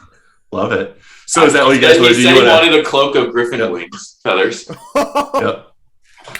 You did say that. You are welcome to. So is there anything else you guys want to do? You want to just start continuing down this winding path and then get to the south? I'm confused by that coin. Is Toby sitting there staring at a coin in his hand? I am following the group, but I'm not really like taking in our surroundings. I have a coin in my hand. You guys have now seen it before, and it's been explained as a coin of Belladonium, more specifically Auroris, I believe. Auroris, yeah. Auroris is the capital that typically will print their coin stamps. I'm looking at a coin, and there's an intensity about my like gaze. Dude, why are you looking at that coin?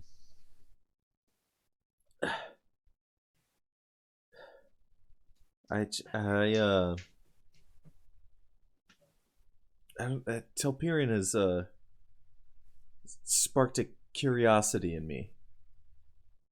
I don't know my birth parents, I'll say. My mother and father, if they are to be believed, which I was angry at them for a while, but I think they were being truthful. They say I arrived on their doorstep as a young babe with nothing but this coin. So this seems. And at this point, you guys have encountered platinum coins before, but this is noticeably a platinum coin he was supposedly left with. Right. And I'll just finish by saying, like, this is the only thing that precedes what I know about myself.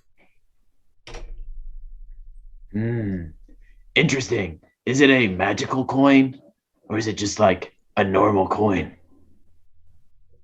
I always assumed it was of some significance, but sounds like it's common currency.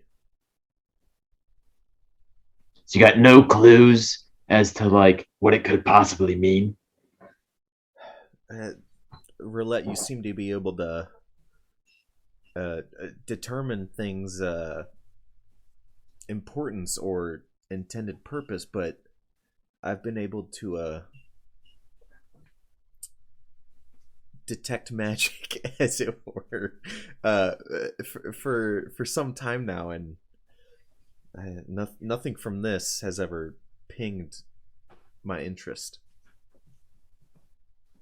I'll take a quick, Toby, I can take a quick look at it, or a deeper look at it, see if it hits anything from what I know. There's a small bit of reluctance, but like it's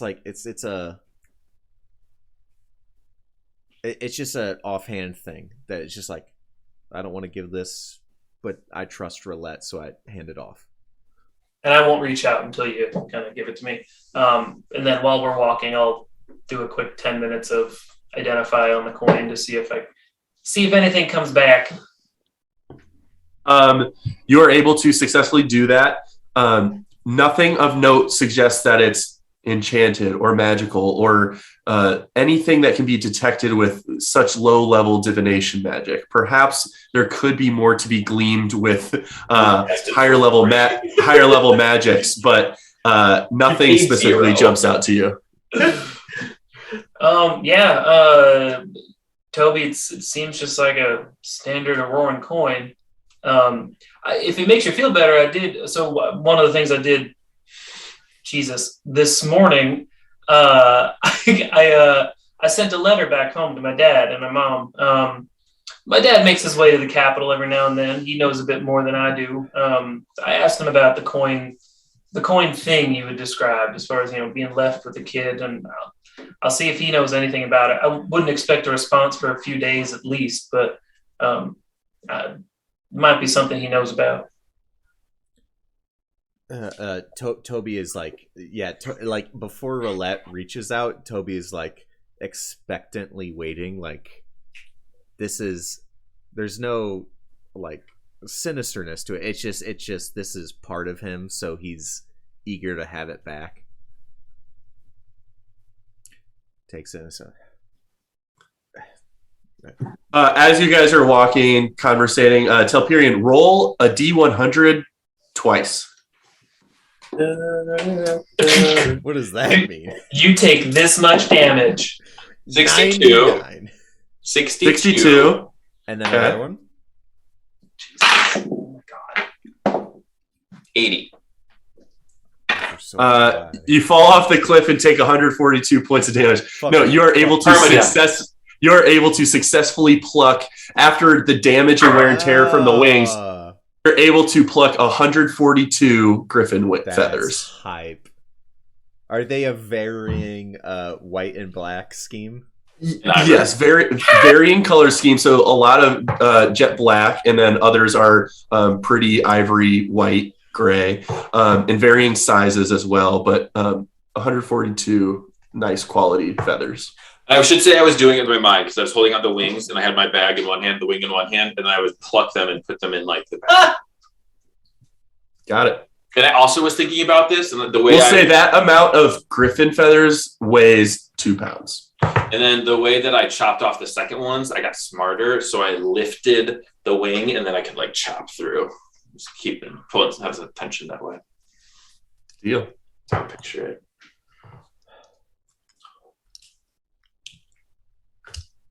All right. Well, you guys, I'll zoom forward for a second to the fact that you guys are able to successfully continue down the rest of the cliff successfully, relatively safely, even on occasionally shaky footing. But the ocean wind assails you from different directions, kind of changing directions as it buffets against the side of the mountain or cliff, really. You make it down to the ocean level beach coast. And you can go where you wish. You are roughly, let's pull it back to the city map, actually. And you guys looking upward can roughly determine directionally where you think you are. Because the radius of the city, is it going this way? Is it going that way? Right. And so you guys know you are not as far north as this kind of retaining wall. So you think you exited that sewer system somewhere around here. And now you are successfully on the beach coast, roughly here. So you're outside of city limits, and now the terrain will change and shift, and you will be able to, roughly successfully make your way back up toward the city, or go where you want, or go southward toward kind of where your mission was. Before I suggest us taking a short respite, Beck had mentioned that the third vial had been purchased and had been bought by a recent member of the family in anticipation for use of a soon up and coming job. Yeah. I am spent, is what I'll say. So we can pursue the third vial. We can pursue what the Evan clan expects of us. Either way, I would like to recuperate for a bit, essentially. I'm gonna use my psionic surge at this point, or pulse. What does that do? Tell us what it does, Mike. What do we see happen? As we're walking and I'm doing my feathers, I take a moment and just close my eyes as I'm walking for a sec and just refresh myself and gain what would be 9 HP back, but I only need 3. Got it. Different from a fucking second wind? What the fuck? What's up? Flavor. Christopher, what time of day is it right now? Make an intelligence check. This is not difficult information, but to suss out kind of exactly.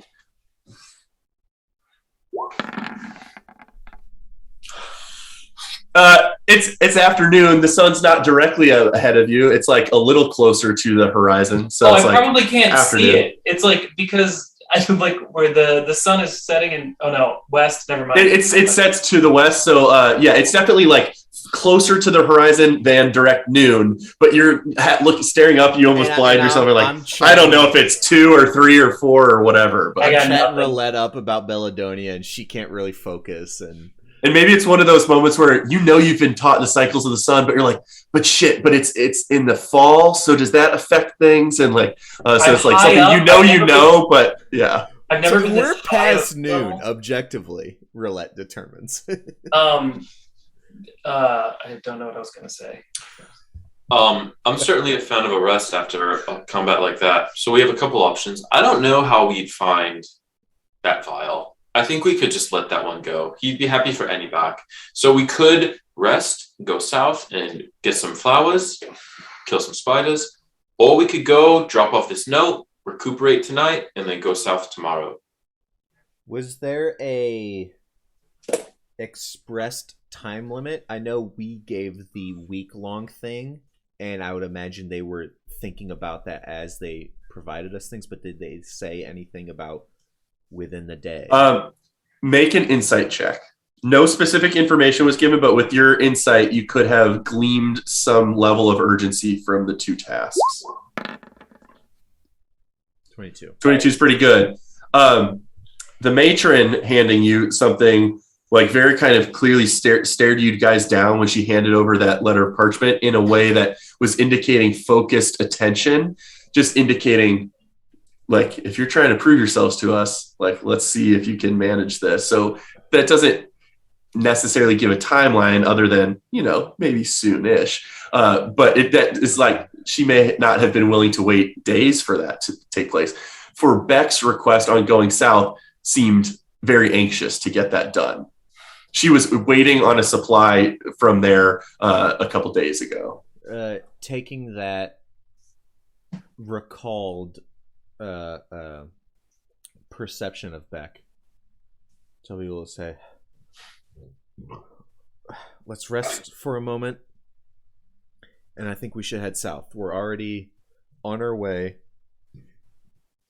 and then I think it makes sense to head towards the heap as we're making our way back into the city. I'll second that. We're already on the coast. May as well stay on the coast and go get those flowers. I definitely agree. We could take a quick second to gather ourselves once we're off this cliff and somewhere that's not immediately imperiling our lives. But yeah, I agree with that, Toby. Give me that short ride. And you definitely see like this area of the coast where you're at as you kind of calmly walking southward. There's kind of a dock down at the end of like a couple, maybe a mile ahead that you're able to see where fishermen are kind of little fisher boats are docked and people are fishing off the side of it. So you're definitely getting to a part that's like a little more population based and it's certainly less wild than those cliffs you just came from. So you're absolutely able, you're in a safe environment and absolutely can complete a short rest. Jerry, how are you feeling after all that? Surprisingly not thirsty, but I could still use a rest. Yeah, my fan did all the work for me. It was pretty nice. But got some good yeah, I want to go see those flowers. They sounded fun. We take a short rest. 100%. Take a short rest. As I'm Oh, clicking so short beautiful. rest on D&D Beyond, let me do it again. I think D&D Beyond short rest button has not always given me a lot of success, and I don't know how it resets hit points and stuff, but It's giving me the option to use Channel Divinity, which I used already, so I shouldn't be able to do that. So I'm not going to do that. yeah, I don't know what that would be giving. Maybe it's suggesting you get it back. Maybe it's saying, hey, these are the benefits you get for taking a short rest. You hit that? Because I do think you get your channel divinity back. I get my channel divinity. It's called recovery. It says you get your maximum HP back, but I think that's assuming you have your channel divinity when you enter the short rest, which I do. True, but I'm also not familiar with that feature. I wonder if that's like an Unearthed Arcana feature that's in D&D Beyond or something, because I'm not familiar with that feature. Either way, I didn't use it. I just saw it and I was curious. I have a question. And with that, we have extended past the hour. I had false life. Is that only for an hour? Because I think temp hit points should stay until long rest. False life says you gain temp hit points for the duration, and the duration is an hour. Oh, yeah, that's unique. When Beck was talking about that ring, did she make it sound like an attuned magic ring? Unclear. Okay, I'm gonna put it on Alfie's leg. Yeah, you can keep taking the items I want. And this is also this is definitely you may be able to make this assumption based off the description, but it is a customized version of the Griffin Saddlebag contingency band. It's not word for word what the Griffin Saddlebag version is. Tweaked functionality. I think we're taking a quick bio break from the look of MK and Steve. Perfect.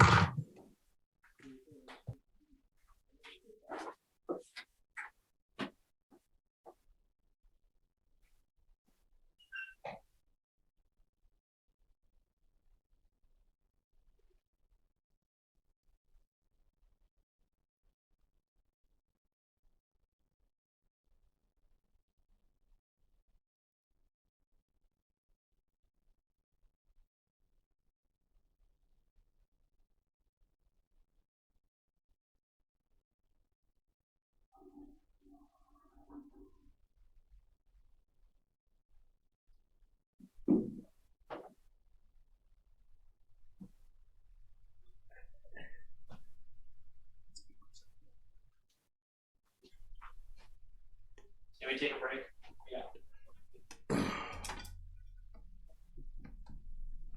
I feel it. I feel it. I feel it. I feel it.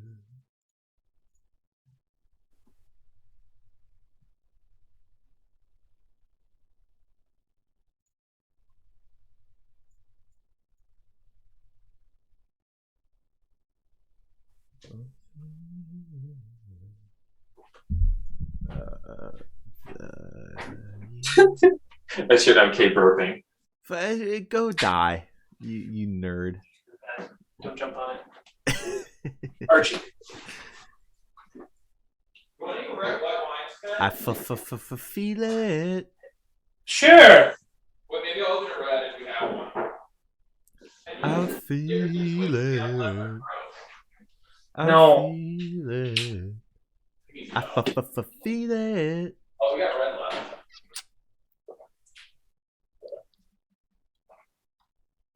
Steve, you don't know this yet, but I've already been inspired by Roulette in terms of how I'm planning like future Toby. I'm so confused and concerned and excited.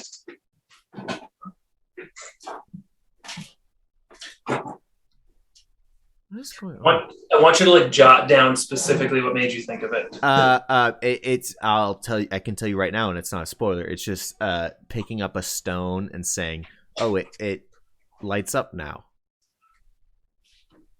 which I don't feel is a spoiler.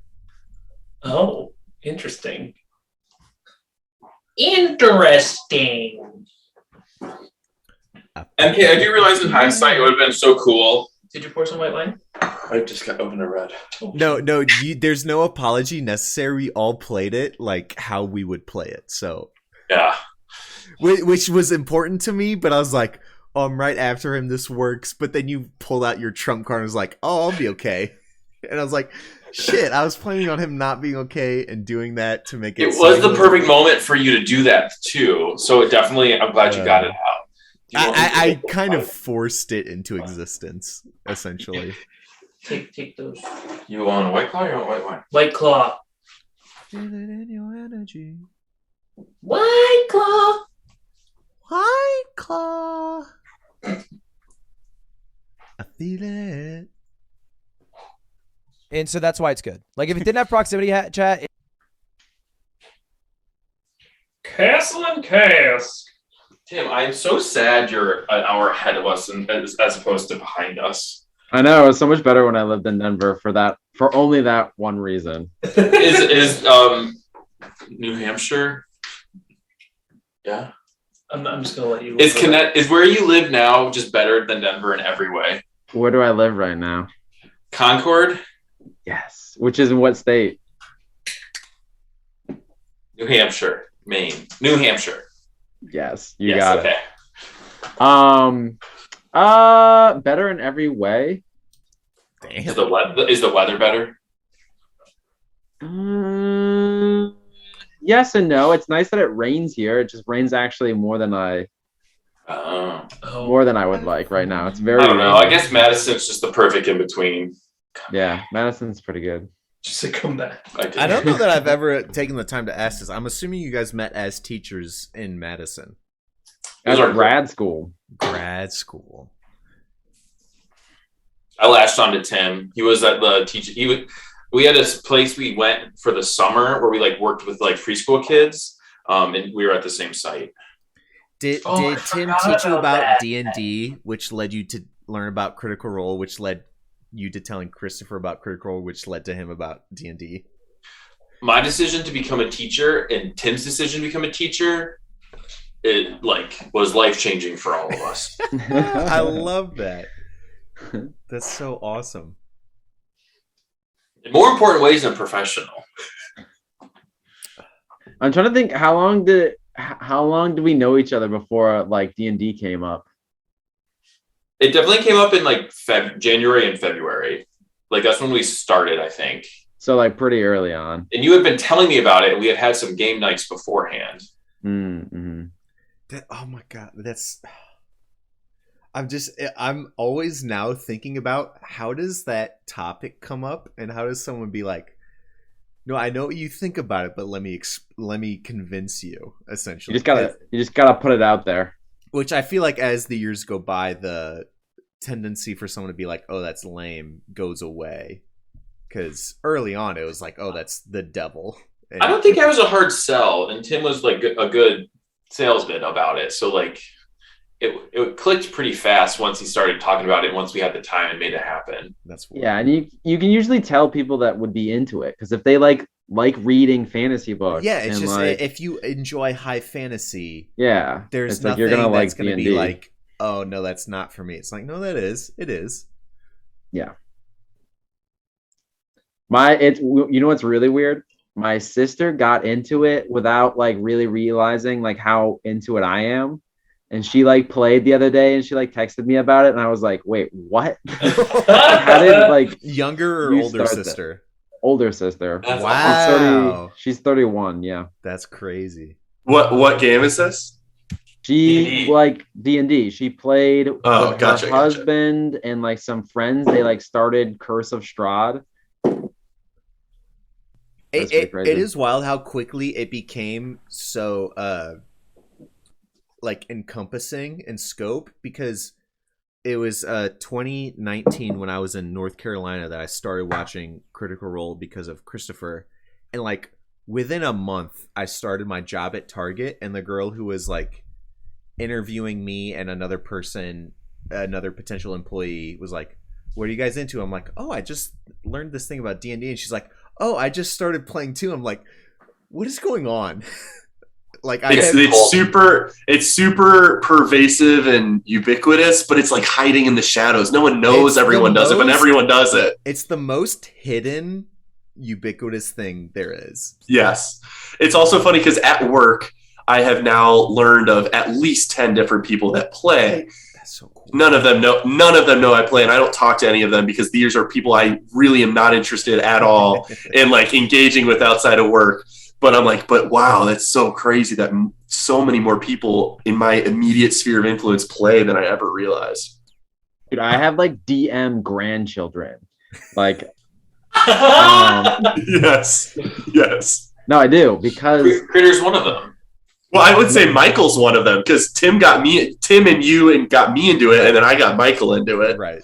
yeah. No, I'm talking about like DMs. Like somebody that like DM'd then taught somebody else like how to DM. So Yeah. like they're my like Oh my God, grandchild that's so now. funny. Yeah. That's awesome. That's so cool. Oh, I just can't wait to like play with my kids someday and like have their friends over and we'll like run a campaign. Like that'd just be so much fun.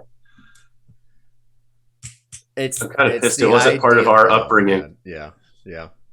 Yeah, we gotta find like a day to do or like a weekend to do like an in-person like meetup sometime. So fucking For sure. Summer one shot. A Madison or a St. Louis, or maybe we even just like are like, let's go do a New York thing, and we all head up northeast towards Tim. I'm 100% down for that. We're super. Yeah. Yeah, I'd be down for wherever. You super dead. Oh, okay. I use a psionic power recovery after the short rest. Okay. Because you can do that again after a short rest.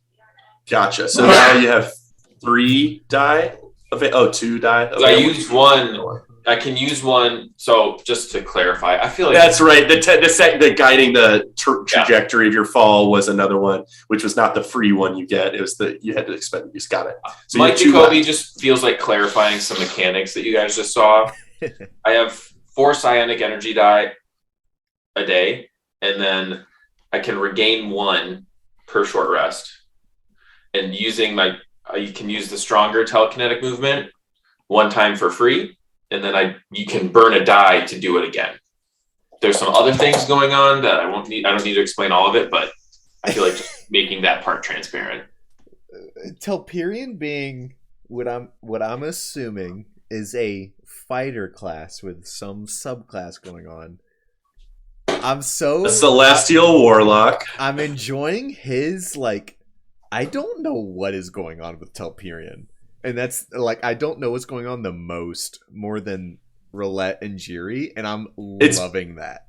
It's been super satisfying for me to see that like how different can we make 4 celestial warlocks? You guys are so different. Not even that, but as we're multi-class as a lobster barbarian, right? Yeah. So like, Yes. that's crazy. God. Oh my god. There's just oh my god. And we're on the Jolin coast. There's nothing else. The Nothing better. Shaylin coast. You're not walking around like Jarls of Jolland. Not yet, at least. We'll fix that. As we walk, I have a question for Roulette. Yep. So are you guys kind of continuing southward, or are you trying to go back to the city? We were trying to find the Ember Lotuses, essentially. Was it on the beach or like on the coast where the flowers are? They suggested along the coast there will be a slight change in topography where it becomes more grassy and dune-esque. And yes. Roulette, I have a question. I've seen you with a sewing needle before. You have a sewing kit or something? Oh, actually, I do have weaver's tools because I made those the other day. I've got my arcane mending capabilities, but I actually do have a weaver's kit. I'm going to say this. I'm not going to attempt to weave a cape of feathers for you right now because I don't know how to do it. It's okay, not right now. I have, and I reach my pouch and I pull out some of my alchemy kit. And I just want to say, I will offer you a trade of services that at some point, if you require alchemical aid with what you do, this whole, and I just gestured to Alfie. Yes, with whatever this is. Whatever this is. This thing. If I can be of alchemical service, I would happily provide that. If I could ask you at another date to weave these feathers into the silver cape I am wearing. I can certainly try. Yeah, out on the beach right now, I don't think this is probably the best location for me to try and No, do I don't want sand in the feathers. But I can try that, of course, at some point in the future. Thank you, Roulette. And if you want, I can also show you how to wield that mace better if you ever want some tips. I would actually appreciate some tips. I know I hit pretty hard as it is, but I'd like to hit a bit harder. So yes, I would appreciate some tips on that. And then I say, yeah, and I hold a spear, a glaive, a sword, a dagger. If you want any help with any weapon, just let me know. I'd be happy to assist. Maybe that's more important to you than whatever alchemical aid I can provide. We can get back to the barracks and spar a bit, let's say, at some point. Certainly. I was going to say, and this is specifically for us players, not the characters, is that Toby Rama can also mend and is also proficient with an herbalism kit. And so anytime there's mention of those, it's kind of like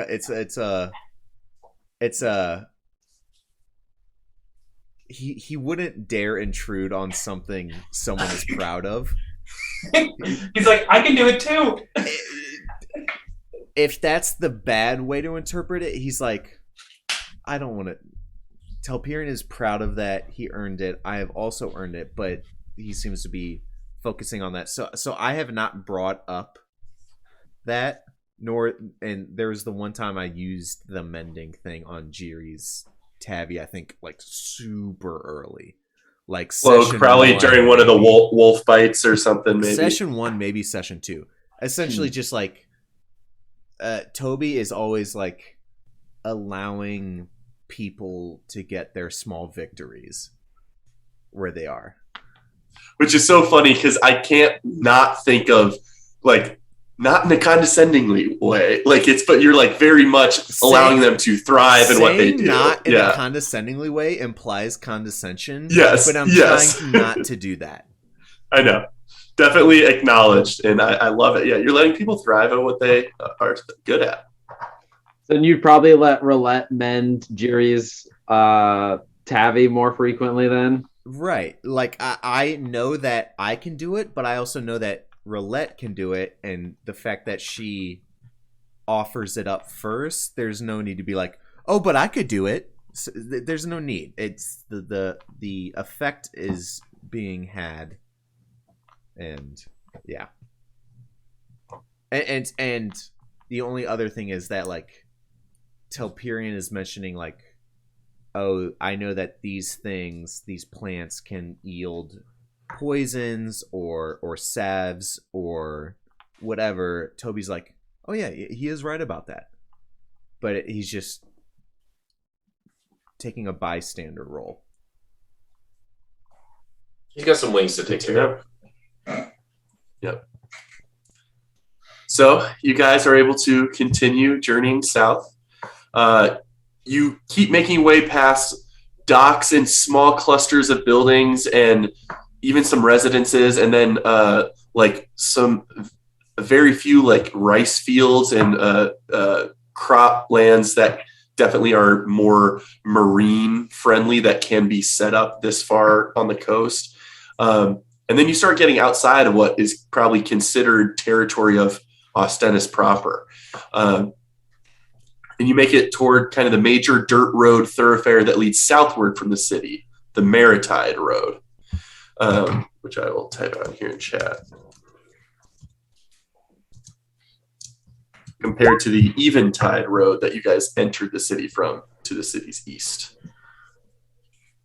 But as you're able to continue working your way south along the Maritide, you travel along that for maybe 20 minutes or so, and you come to a fork in the road with a fairly well-maintained wooden painted post with two kind of arrowheads facing in different directions along this fork.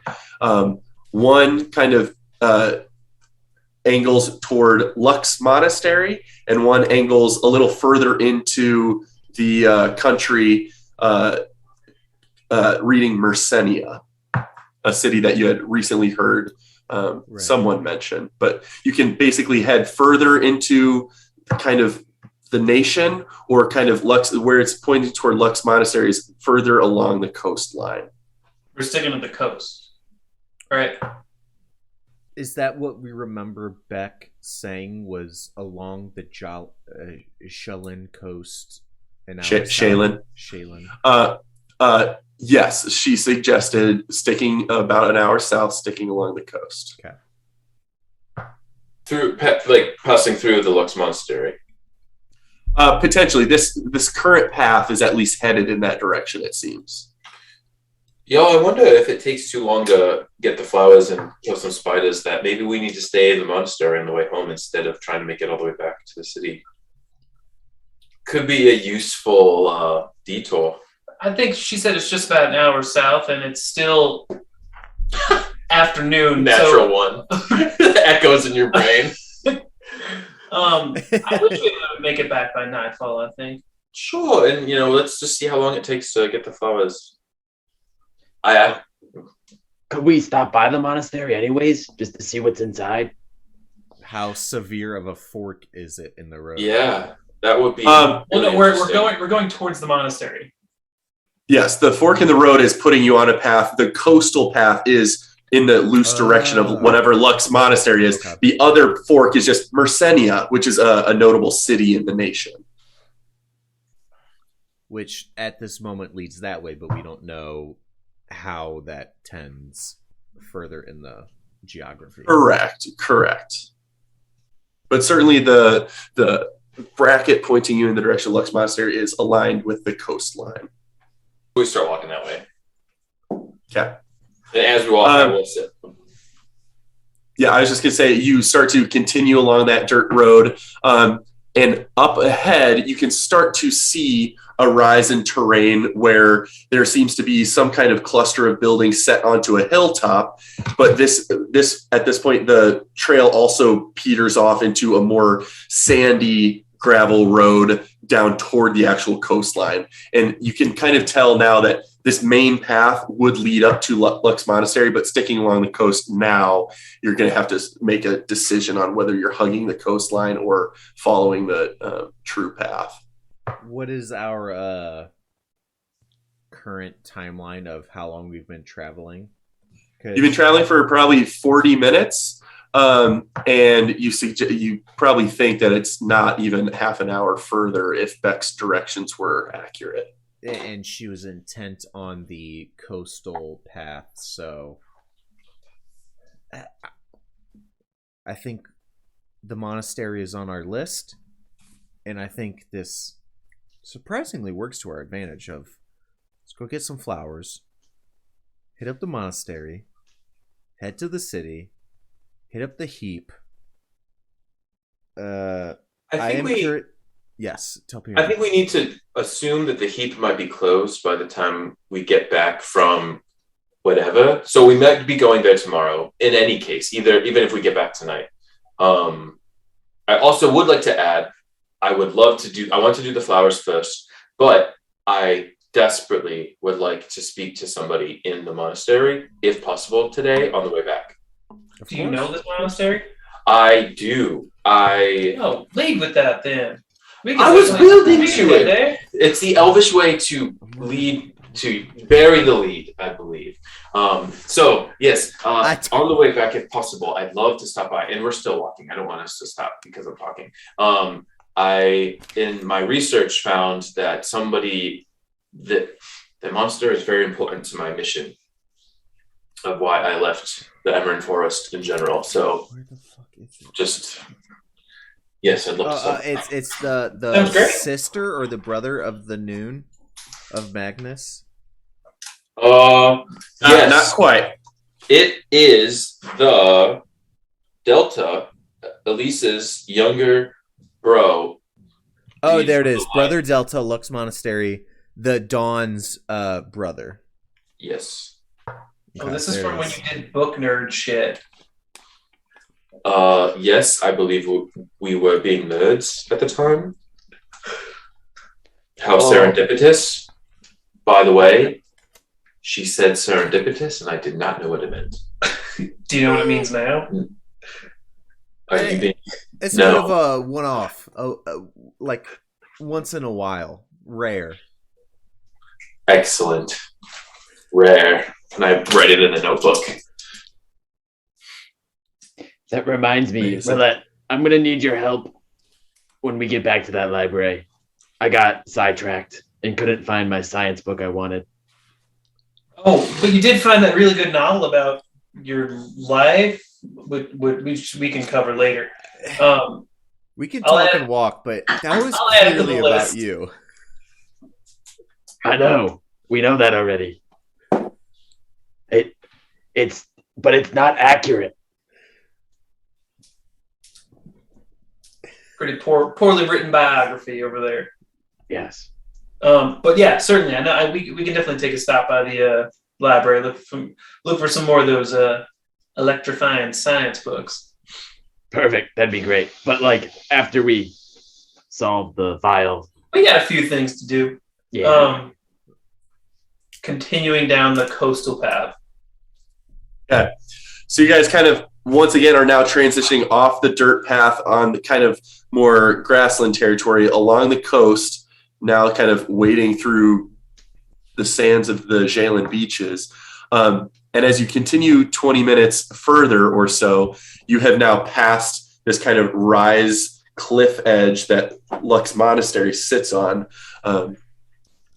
Seems to be a beautifully landscaped area up there, but you're not able to pinpoint too many specific construction features at this point. But you continue further south, and after another half hour or so, you definitely get to, as Beck described it, a change in the terrain. It kind of abruptly stops as a beach, and kind of there's an outlet instead of an inlet. There's like an outlet, like a very small peninsula where there's suddenly grassland area with like dunes that kind of shear off in odd patterns, and otherwise just an odd topography in this area. But you see all manner of random trees and different flowers amongst the general vicinity, and can peruse at your leisure. Can you say the last two sentences you just said again? You can peruse at your leisure. The one before that. There's fields of flowers and sporadic trees that dot this area, which is strange that these trees are not large. They're maybe 8 feet high, but even still in this area right on the coast, it's odd that trees could even grow that high. But I'd assume we don't see common 6 feet tall flowers. You do not. There's a smattering of flowers in different spots throughout these grasslands, but there are some small, I never know, I need a good word for this in my vocabulary, but there's like small rises in the terrain that have like small cliff edges, like that are maybe 10 feet high. Sure, They're Pokemon ridges. They're ridges from Pokemon. Sure-ish. I never pictured those as like 10 feet high, but I'm thinking these as like 10 feet high, like undulations in the topography periodically. It's a moor. That all butt up against. Yeah. Is there? Yeah. Is there like any spot? Because I know you said the city is up to our leeward side, where it's up high on a cliff. Is there like a high spot that we can climb to get a good view? Sure. Absolutely. Or like a tree to climb. Yeah, absolutely. No climbing required unless you would like to climb a small 6 to 8 foot tree, which is not particularly difficult. You basically jump and hang on. But making your way toward kind of the top of the topography, you can stand up on one of these tallest undulations of ground.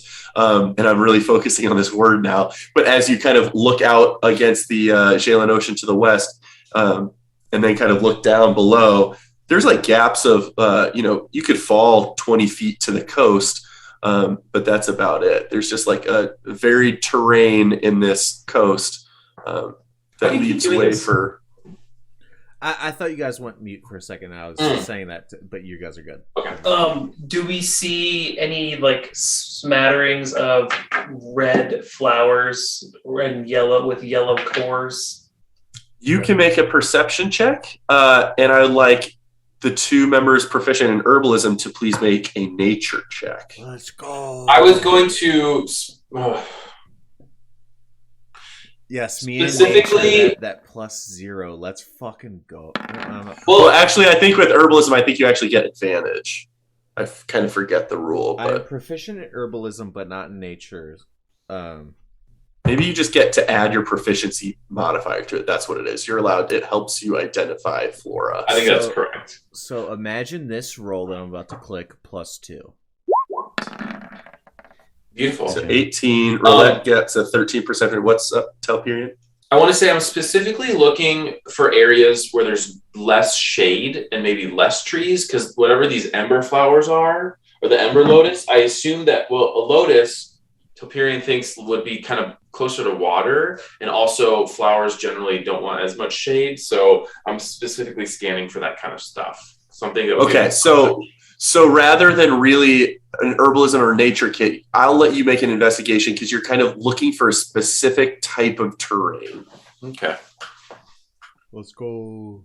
Equals the same thing. 10. Okay. Roulette, what were you specifically looking for? Red flowers? I was looking for any hint of red or bright yellow, because I know that's what Beck said for the colors. You definitely do see yellow and red flowers, but they're small ones in kind of scattered throughout the grasslands area. Toby Rama, though, looking across the horizon, you do catch a peak of red hiding about 200 feet south from you, kind of almost like peeking out from a jutting cliff face. With that roll, does it appear to be higher, elevated than surrounding? Maybe I wouldn't be able to glean that, but it seems to, at your distance, it seems to either be growing directly out of a side of cliff, or potentially at this distance be 6 or 8 feet tall, something that is peeking out from past your point of view. There's a cliff that's kind of obscuring your view, and you just catch a glint of color in a direction. Does anyone see any red? There's quite a bit of red. But I'll say there's this unique bit over here that seems to be unique, I'll say. And it seems to be jutting out of a cliff face like 200 feet southward. And again, maybe growing out directly from the side of this little moor, or it could be growing out of seemingly beach level. I think it's worth investigating. Yeah. I haven't seen anything useful, so sure. Let's go. So you guys are up on a little elevated portion. Do you want to continue along that elevated portion, kind of weaving your way across this topography, or do you want to drop down to beach level? I want to... Which is only about a 20-foot drop or so. Based on what I saw, I want to be able to discern what it was I saw. So I don't know if that's better from the higher way or the down 20 feet way. From your angle, proceeding along the top of the terrain, you're going to lose visual. If you kind of almost instinctively want to lean further toward the ocean to get a better view of it. I know we would want to have a elevated view, but I think we want to hang tighter to the coast. And I'll lead in that direction. Following. Okay. Following.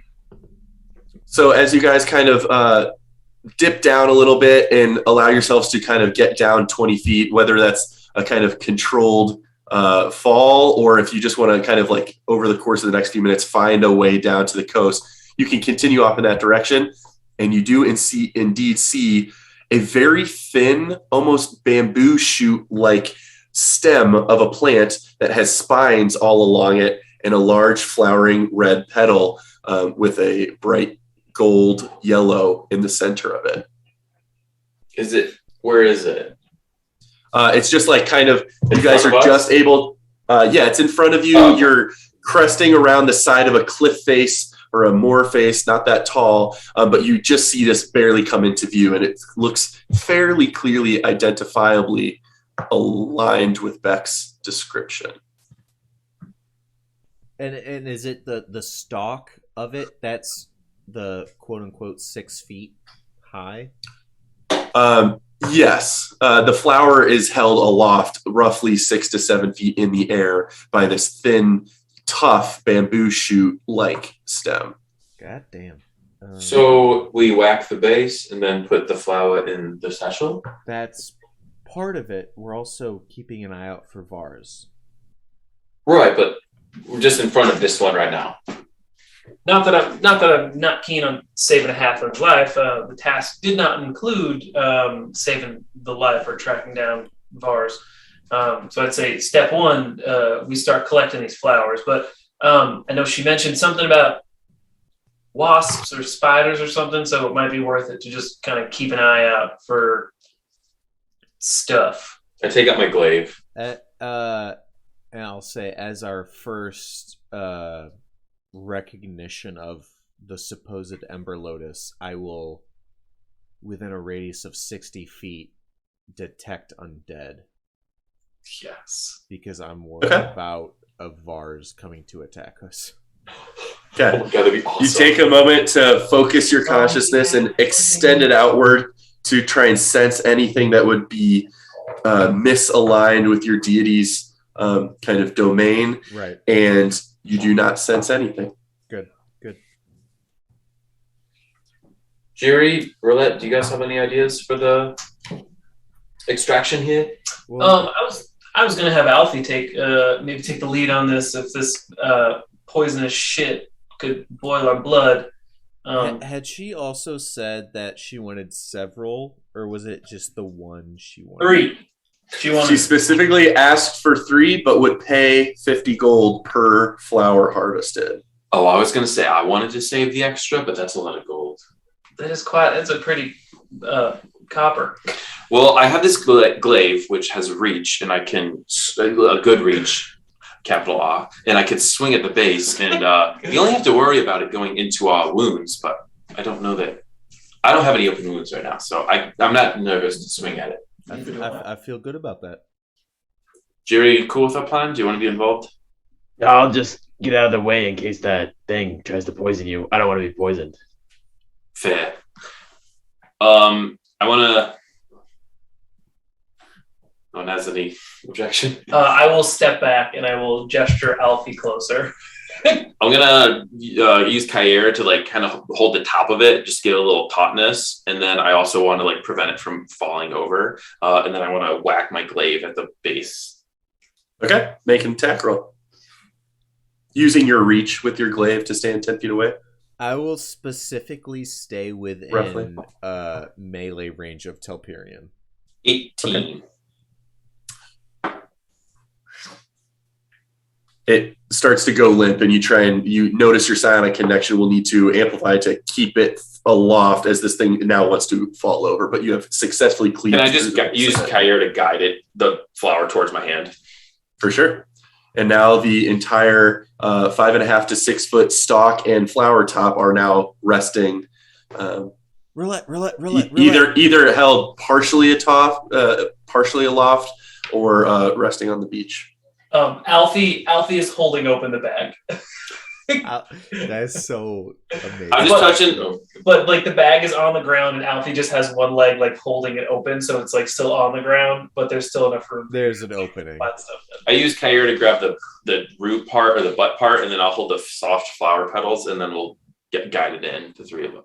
The three of us. Okay. Kair being the petals are large enough that they likely will not, even with like trying to force them together, will likely not be able to make it into the satchel of storing.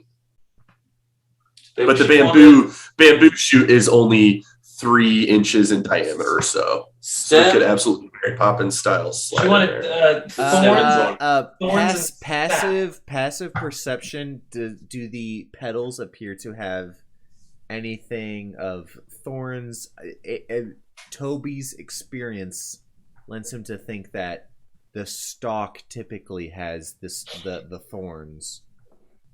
Is that different? You can very clearly identify and see that the spines along this, the thorns are long, thin spines protrude all the way up the stem of this flower.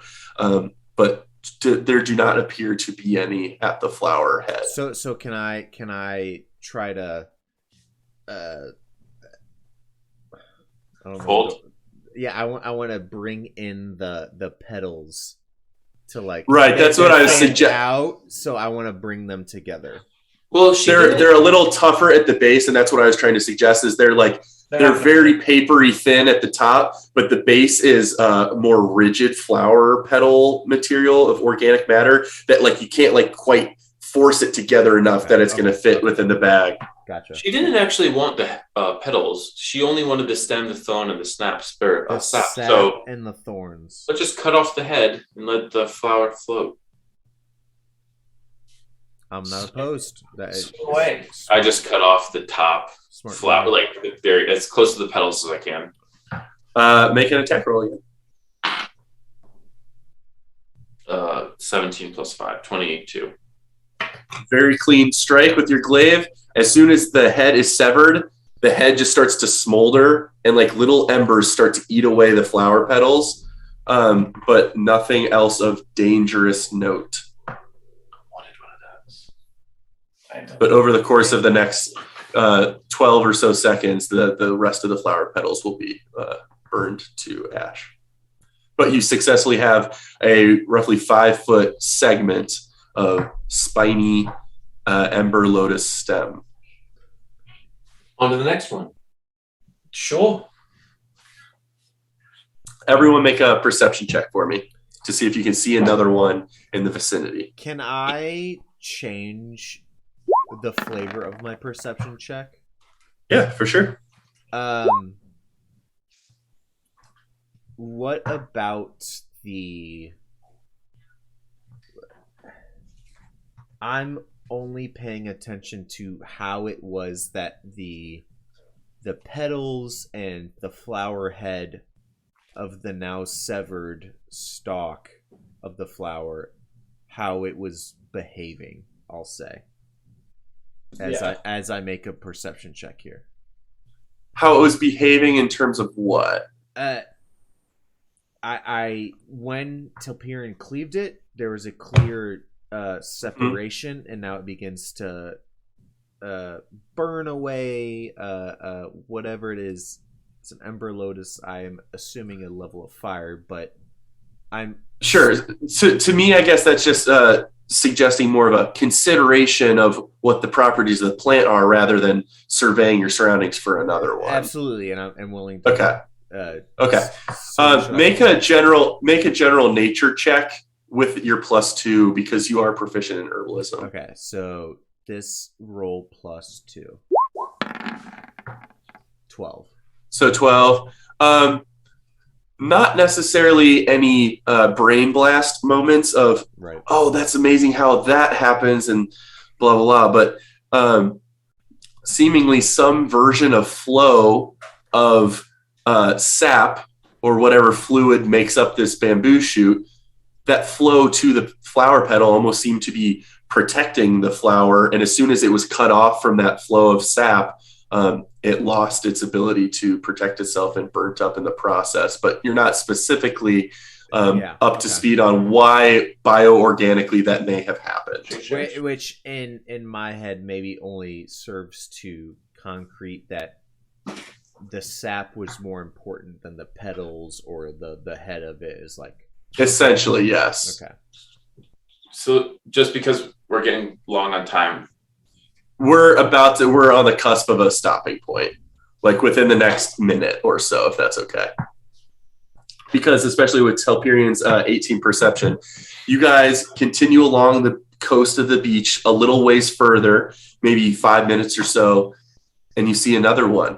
You see another very similar color palette, but you notice something as you approach this area. There seems to be a cave front where these moors are kind of sheer cliff faces that go up 20 feet or so. There seems to be kind of a ravine carved into the side of one of these that protrudes down a little bit into the earth. One of these ember lotuses is out front of this ravine cavern entrance.